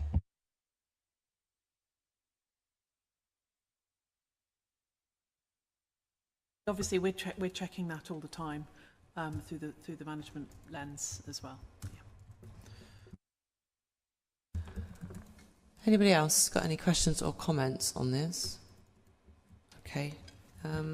Right, I shall move on to there's another load of reading. Okay, so we are, as the committee, asked to approve the new scheme of delegations to undertake the spot purchasing of residential care and independent non-maintained special school placements for children and young people, as set out in the report.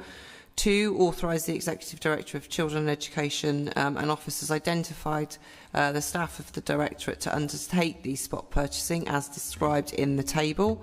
And number 3, authorises the panel consisting of the Executive Director of Children and the Director of Strategic Improvement and Collaboration, or the Director of Children and Families, to take all steps required to implement placements over the key decisions threshold up to £1 million as outlined in the report.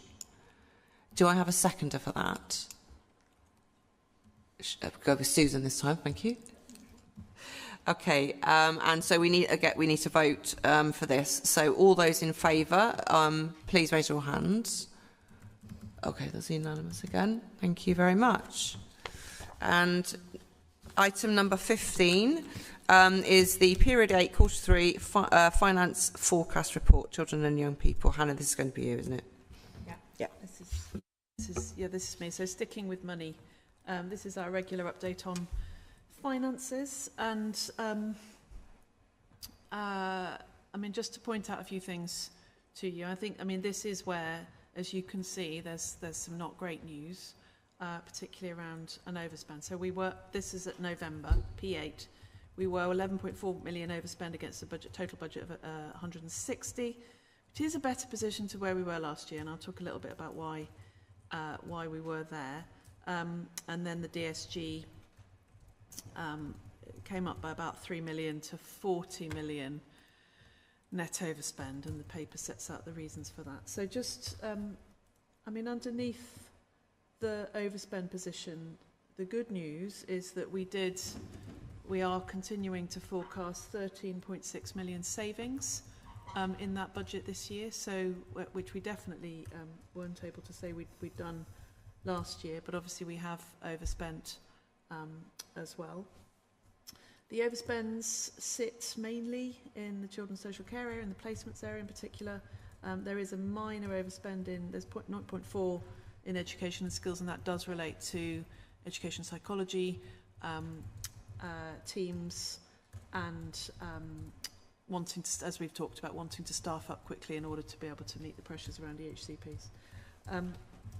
So in the children's social care area, there's overspends recorded in this paper of 0.7 in the disabled children's services, but we are hoping to mitigate that because it relates to a health spend. So it's a health provision for disabled children, which we are covering, and we will be billing that back. We are billing that back to the ICB. There's pressure against staffing in children's social care, which again relates to overall to contract staffing, which we are mitigating by employing permanent members of staff. And there is a pressure recorded here against families with no recourse to public funds. At the moment, at this stage, it's recorded at 0.7, but you'll see later on in the paper that we are signalling that it could be more than that. And as we've talked before around this, in this committee, this is families who have arrived in Bristol and are destitute and have children, and we are under an obligation under the Children's Act to be able to care for, provide funds to care for children. What we are doing is to make sure that we're staying absolutely within our legal duties and supporting those families back to their original homes. And we're working really hard to manage that pressure at the moment. And then on the place, so most of the overspend does relate to children's placements. Interestingly, part of it relates to a small number of very, very high needs children of the type that we've talked about in terms of the complex home, exactly children of that with those sort of level of needs who continue to come into the service. I mean, like many other authorities, and very, very high complex needs, and obviously very, very expensive. And so part of the development of things like children's homes, particularly that children's home, will help us to manage that pressure. And so there is a part of that placements rise does relate to fewer higher needs children. Now, obviously, we have been working really hard as part of the Families First work, and we've heard that here, where we have seen progress in terms of managing children in children's residential homes, bringing them back, and we have seen huge progress in that area. But our budget basically was built with a much lower level of inflation of that than that which we had last year. And what you can see here is that we need to correct that a little bit, because we are seeing much more inflation against this service than we went too hard basically on reducing inflationary costs, and obviously we've been trying to correct that ever since. The other bit is about a quarter to a third of that pressure does relate to young people who've come in as unaccompanied asylum seekers and are now care leavers, and we know that the cost of housing for those young people is we're not refunded by the Home Office until they have recourse to public funds. And so we're working, I mean, just really closely with the housing team around the commissioning of placements for those young people, as well as making sure they're processed by the Home Office and then able to use housing benefits. So, which is a complicated piece of work. So that relates, that's what explains the placements overspend, which I think at this stage was about 8.5 million, we think, of the total. It's a bit confusing, this report, because what you can see is the budget moving from children's social care into commissioning. So and you'll see next time we report, it's in Heather's division, which has the commissioning team and holds the placements budget and out of children's social care. So that's why it looks a bit confusing in the way we're reporting it. And then elsewhere in the paper you have, as I say, the savings report, which, because of the work that we've been doing in Families First, is positive. 13.6 million savings is where we were and are reporting to finish the year. Slippage on savings, particularly, as we know, around children's homes, because we had some delays to children's homes, which we know relate to recruitment and procurement. There is good news in the revenue budget, particularly the work that we've been doing to support homeless families. We did predict a pressure there because of the commissioning work that we've been doing with housing. We have been able to bring that down, so there's 0.4 million improvement, which is good to see. There's also improvement against the home to school travel pressure, which we had anticipated, and that's partly because of the close work that we've been doing, including with the Parent Carer Forum. We haven't seen those pressures materialise, so there is some good news in here. And then finally on capital, you can see broadly we're spending against what we were expecting, but obviously as you've heard from Vic, we're going to see a big send capital programme coming through, which is going to really significantly raise our capital spend next year. Little bit of slippage, which we think is about reprofiling against the youth zone in here, and then you've got the children's home just a little bit behind. And we are looking month by month at those children's homes and making sure that where they are slipping, on top of them in particular, Heather, is particularly around recruitment and registration. And part of the slippage there is about Ofsted. We've got a massive backlog in terms of the registration of children's homes, which is affecting us as well. So, yeah, that's our budget position as of November. Thank you. Okay, any questions or comments about the budget? Katja, go ahead. How many children do we still have in out-of-area placements? I might have missed it. So we currently have around about, Fiona knows, I'm going to... Sorry? We've got 100. Out-of-area placements, and they're in children's homes. They're all children's homes. They're all children's homes. Okay, yeah. Thank you. Saying that is a fairly flat number throughout the year, but it's not the same children as it were. So what we've seen is quite a number of those, for about 30 to 40 of those have come home. The number of children, but not the same children. Yeah, I get it. Yeah, exactly. And there's been an increase in children taken into care. Is that, and then there's been a decrease in foster care placements as well. Is that being affected? Because we did a paper just recently on foster care, and they were saying that there's more people leaving foster care. More foster carers leaving the service than new ones being recruited. Is that affecting it as well? We have actually got more children placed with our in-house foster carers than we have had 6 months ago. So, okay. And that's part of the Families First transformation programme that obviously we've talked about here, and that's really about making sure we match our children really well with our foster care. So it's not a kind of an increase in necessarily the numbers of foster parents that have been approved, but it's about how we make sure that we are using our foster carers as well as we can and matching our children really accurately with them. So actually the number of children placed with our foster carers has actually increased. Okay, thank you. Shona and then Susan. Yeah, but you are right in that nationally the number of foster carers is declining for various reasons, including cost of living, foster carers retiring, and so on. So it is still very much a national concern. Susan? I'm just looking at the evidence-based context. The remit of Children and Young People's Committees are those services and functions which sit within the children's blah, blah, blah, in relation to apprenticeships, training and work experience, lifelong learning within employment skills and lifelong learning service.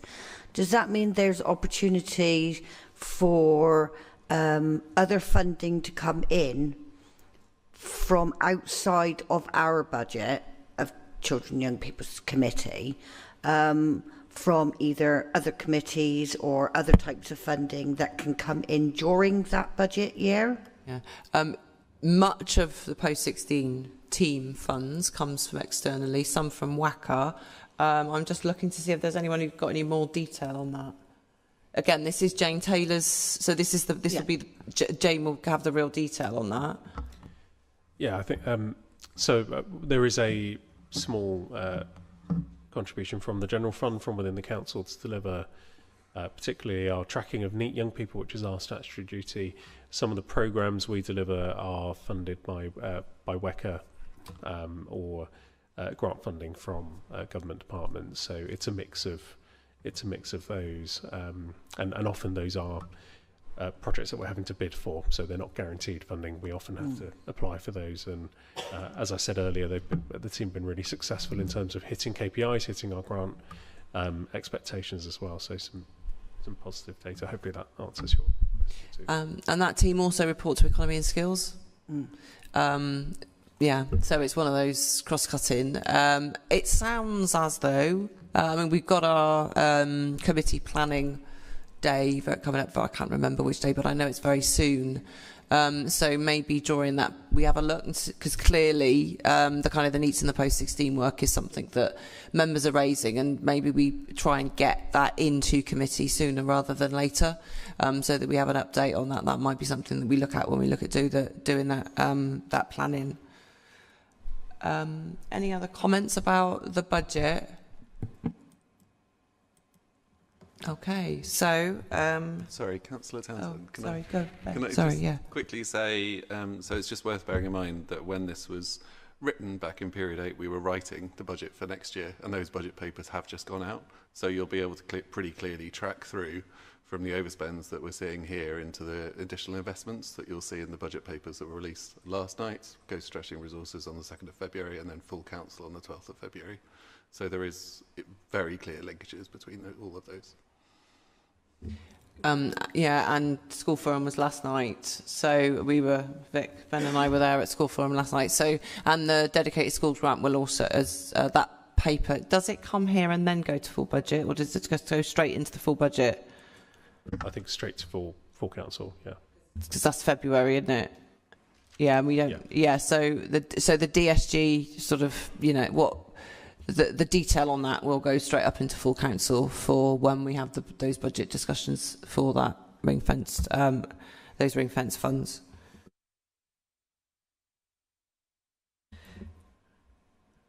Okay, so we're asked to endorse. No, sorry. Yeah, note and endorse. Oh, sorry, no, it's not. I wrote note and endorse this one. Yeah. It's just a bad copy and paste. Sorry. So it's note and endorse the finance forecast. Sorry, note the finance. Yeah. So we're asked as a committee to note this the finance forecast report. There's no vote on this. Yeah, go ahead. Yeah. Just wanted to know whether we could have a break. Some of us are feeling a bit. Yeah, it's quite warm in here. Are we okay? Should we say 10 minutes? 10 past 7. We'll be very fast with the last 3 hours. Oh, did you hear that? So we will be very fast. Sorry? We might only be 10 minutes on the last 2. But that's okay. Okay. Yes. Get back as soon as possible then. Yeah, should we do 5 minutes? Yeah, okay.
So we are back in the room. Thank you very much. So we are moving on now to agenda item number 16, which is the extension of the home to school travel dynamic purchasing system. And this is for, so we seeking approval of the extension of the contract. And this involves up to a further 35 million up until the end of the calendar year 2028. And I invite Heather Story to introduce the paper. Thanks. That's right. So we have a DPS, a dynamic purchasing system, in place, which has been pretty successful. We're quite happy with the providers on there and the way that they're operating. You'll be aware that we've made various changes in this area whilst the DPS has been in place, and that hasn't kind of held us back. The extension has the option for us to put in place 2 sets of 1-year extensions. We're hoping to invoke them both at the same time to use the DPS for a further 2 years until December 2028. Up to this point, we've had allocated 14 million per financial year, and we've used 10 million. So that leaves us with 10 million, and therefore we're asking for a further 35 needed to take us up to a total of 45 million. We're not looking at a reduction in spend in the coming year's budget, and so the finance comments that you'll see, that finance colleagues are happy with this. So looking for endorsement to extend the DPS and the budget for that period, please. Andrew. 35 million. I think that was the biggest amount of money I've ever been asked to approve or not. So incredible feeling. It is a huge amount of money, and I know that the service has been working really hard to find alternatives. So, for example, having our own fleet of electric vehicles and using those vehicles for other purposes as well. Is there an opportunity to extend that so we have more in-house provision rather than relying on external providers that are obviously more expensive? Yeah, so you'll know that we've had kind of phase 1 of the programme for SEND travel, and we're entering phase 2 at the moment, which seeks to kind of continue basically the good work that's been going on already. The fleet is working really well. All of the vehicles that we've procured through phase 1 are in place now and being used. You'll see that from the budget paper that you just saw that we actually returned an underspend in the last period, which is pretty much unheard of in this area. So really good work is going on, and we absolutely want to continue that. Just to kind of put alongside that the work that you're aware of that's going on in EHCPs, and we're looking at an increasing number of EHCPs coming. We will see growing demand in SEND travel aligned to that, and so we have to just be aware of that when we're planning our sufficiency, basically, and we want to make sure the dynamic purchasing system has no obligation to spend. So in extending that system, we could not use it ever, and if we didn't need to, then obviously we wouldn't, but it means that we've got a legal route to market when we need to use that. Any other questions or comments? Kerry. Just a comment, really, because obviously I use the service and how amazing they are. They're just so brilliant. My son's just been reintegrated back into school, and at very short notice they have put arrangements in and just been absolutely amazing, and I cannot fault them. Thank you very much for that feedback. Katja? There was just one related, it's probably not related to this so much as the actual spend, but it was just related to the questions we had at public forum, and it was about having a better system of showing who's coming online, because they do that with Uber, I think. I don't know, I don't use Uber much, but I used it once. That tells you there's a taxi driver and where it is. So I was just wondering if that could be integrated better so that this kind of thing doesn't happen, so that they know on their phones, because it seems nowadays with our modern technology we should be able to do that. Yeah, so we are looking at that, and actually where we've had, I think, quite good performance where we've known about is typically driver and PA absence. And where we know about that at least a day in advance, we're able to text families so that they are aware.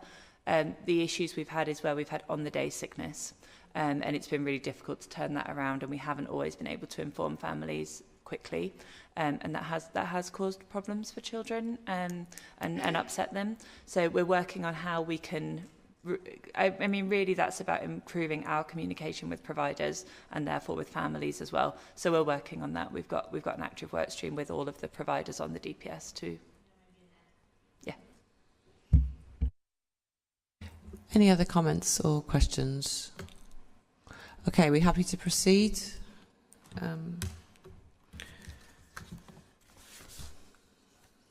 So we are asked as the Committee for Children and Young People to 1, approve the increase in value of additional 35 million subject to approval of the budget envelope at full council in February 2026, enabling the maximum 45 million of spend between 1st of January 2026 and the 31st of December 2028.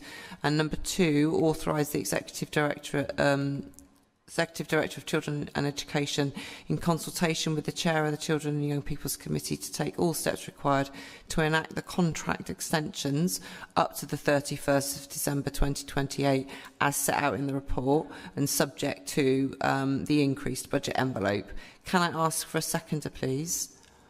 Yes, Ian, thank you very much. And again, we need to vote on this. So all those that are in favour, please raise your hands.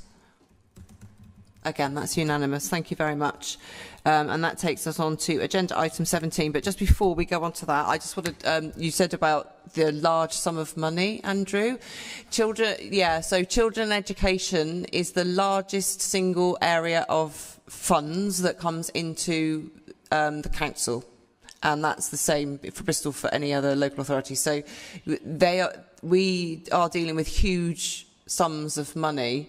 There's no doubt about that. But so yeah, I mean, but that is because it's universal. Education is universal, and the best education we can give is every child using every hour and every minute they can ever get with education. We want to positively have active engagement, whereas I can't think of another service. Maybe the bus service, possibly. Maybe the recycling service.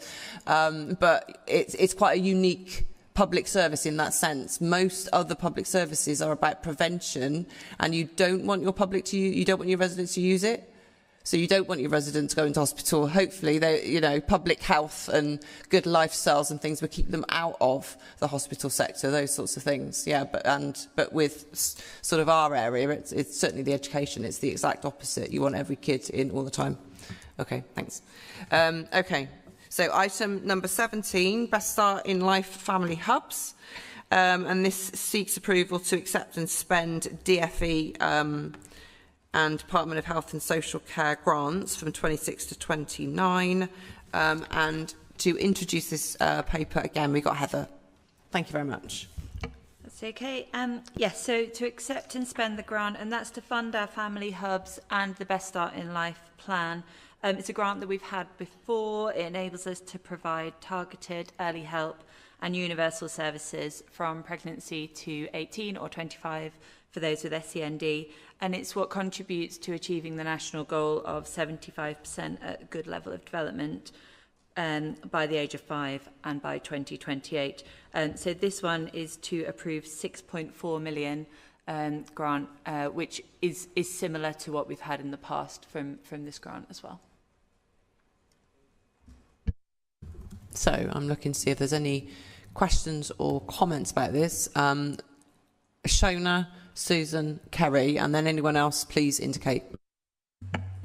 Yeah, I just wanted to say that my personal experience of these has been amazing as a reasonably new parent. I mean, it does more than meet the educational and developmental needs of the children. It also promotes community cohesion. The one I go to has got families and children from all different walks of life, different ethnicities and backgrounds, but we're all equal in that we all are trying to deal with like a hyper 1-year-old or 2-year-old. So, but that is, it's really important in terms of supporting the parents to support the children, because we know that the parents are the best carers and best place to promote the children's development. So yeah, my personal experience of the hubs has been that they're amazing, and I would like them to continue. It's really good to hear. Thank you. Susan? With regards to the Best Start in Life Family Hubs and Healthy Baby programmes, I want to refer to a news thing I watched this morning about how 37% of children are going into nurseries that aren't potty trained and stuff like that. So, into school. That aren't potty trained. I wondered if we had any data on that for Bristol, in terms of how affected our children are, obviously, with regards to that kind of best start in life, and children that are actually going into school, starting school without any clear language. And I wondered, how are we integrating that sort of thing into the Best Start in Family Hubs and the Healthy Babies programme? Is that work that we are doing, and have we got that kind of data, really? Yeah, it's a really timely question. So we've just recently done a bit of analysis on what our most effective programmes are that are delivered through family hubs. They're not all delivered through family hubs, but we have a programme called ERIC, for example, which is all about potty training and helping families to encourage that. We have lots of work around speech and language therapy, both at kind of an early intervention level and at a later level as well. We could bring a paper to a later committee kind of summarising some of that work and showing some of the really great outcomes that we've got, and also kind of where we are performance-wise. Sure. Kerry? I think I'm going to echo what Shona said, really. I don't think anyone's got a bad thing to say about this programme. When they were called Sure Start Centres, I used them when I was a teenage parent, and I think without those Sure Start Centres, my daughter's upbringing would have been very different. It would have been very lonely for us. We had the Teenage Parents Project, but it wasn't really for me.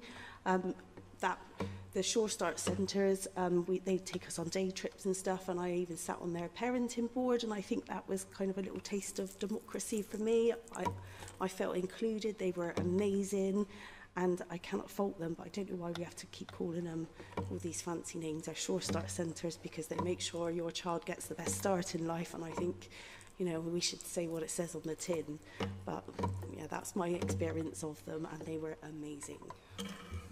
Excellent. Okay, so can I suggest that we come back to this area in our committee sort of timetabling planning session, and invite some staff and some heads maybe to come in and give us a really good flavour of what's going on and what the developments are, because this particular area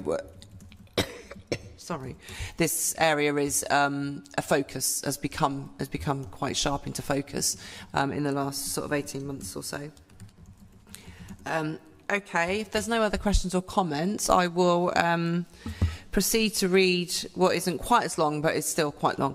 Okay, so we as a committee are asked to, 1, approve, subject to meeting the programme requirements and any associated grant conditions, the acceptance of £6,338,500. I think there's a typo there. There's one too many noughts.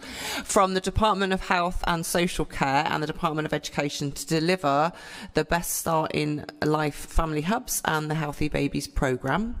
And number 2, authorise the Executive Director of Children and Education, in consultation with the Chair for the Committee for Children and Young People, to take all steps required to accept and spend the funding, including procuring and awarding contracts, including any contracts over 500,000, necessary for the implementation of the programme from March 2026 to March 2029, in line with the maximum budget envelope outlined in the report. Can I have a seconder, please? Okay, I'm good for Ellie this time. Thank you. Okay, again, we need to vote on this then. So all those in favour, please raise your hands. And again, that's unanimous. Again, thank you very much. And that takes us on to item number 18, which is the final agenda item, and this is the rehabilitation service budget. and this is seeking approval for the funding contribution for the habilitation service to meet current and projected demands over the next 2-year extended periods. And again, this is for Heather. So Heather, would you like to give us an introduction to this service, please? Thanks. Sure. So the habilitation service is delivered by Guide Dogs for the Blind. It is a cross-regional piece of work, and we're looking to increase the funding to the service for a 2-year extension period to March 28, an extra £70,408 over 2 years. It's funded by the High Needs Block, and we think it's offset by savings, so there's no increase to the deficit in this work. The service has been amazing in that it has kind of propped up this spend recently, so we're really keen to right-size it and make sure that they're able to deliver. They deliver fantastic services to our blind children and their families, so we're really keen to support that work. Okay, any questions or comments? Shona. Sorry, I was just a bit, I mean, it sounds amazing, and clearly the service users are reporting really positive outcomes. I was just a bit confused with paragraph 3. So there's 176 who are known to be the service. There's another 21 that are waiting to be seen. And then the 351 that are supported by the sensory support service. How does that overlap with the habilitation service? Like, is that an additional unknown number of those that are being supported by the habilitation services, or are they instead being supported by the sensory support service? I didn't really follow that bit. Yeah, you're right. Thank you. That's not clear. So there are 351 young people with a visual impairment supported by the sensory support service. Of those, 176 of them will be known to the habilitation service, and 21 of those 176 will be waiting for an assessment. So yeah, they're subsets of the 351. Sorry, that's not quite clear.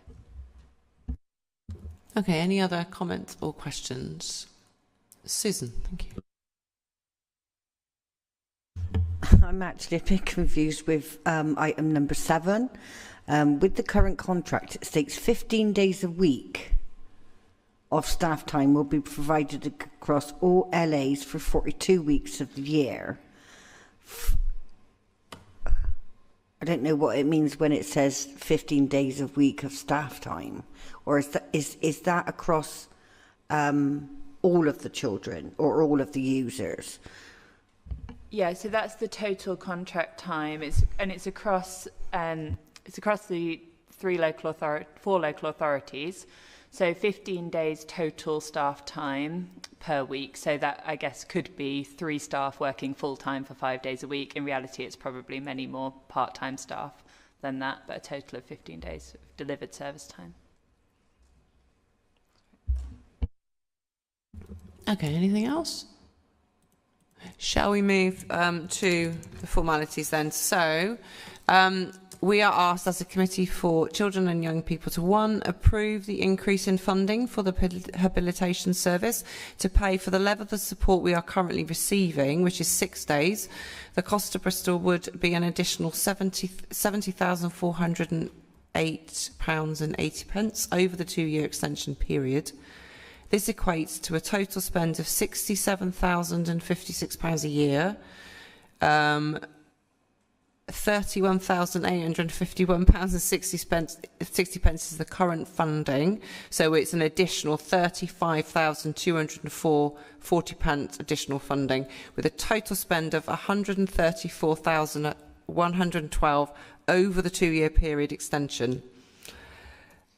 And number 2, I'm just going to leave it. And number 2 authorises the Executive Director of Children and Education, in consultation with the Chair of the Children and Young People's Committee, to take all steps required to vary the habilitation service contract in line with the procurement routes and maximum budget envelope outlined in the report. Can I ask for a seconder, please? Susan, thank you very much. And again, we need to vote on this. So all those in favour, please raise your hands. And again, that's unanimous. Thank you very much. And that brings us to the end of the meeting. So I'd like to thank committee members. Thank you very much. Our support staff and our departmental staff and those still around and those also that have gone home. Thank you very much. It's a long meeting. I think we did well, and I think the next time we're together is either for our committee planning or it's for our online briefing. My brain is a bit fuzzy. Which is the committee planning. Okay, I hope as many can come as possible, even if it's for a short period of time. And we've split them up. They've been split up this year because members might want to go to more. So I think there's 4 happening, and then the other 4 or something, so that people have got opportunity to go to more than one. Thank you.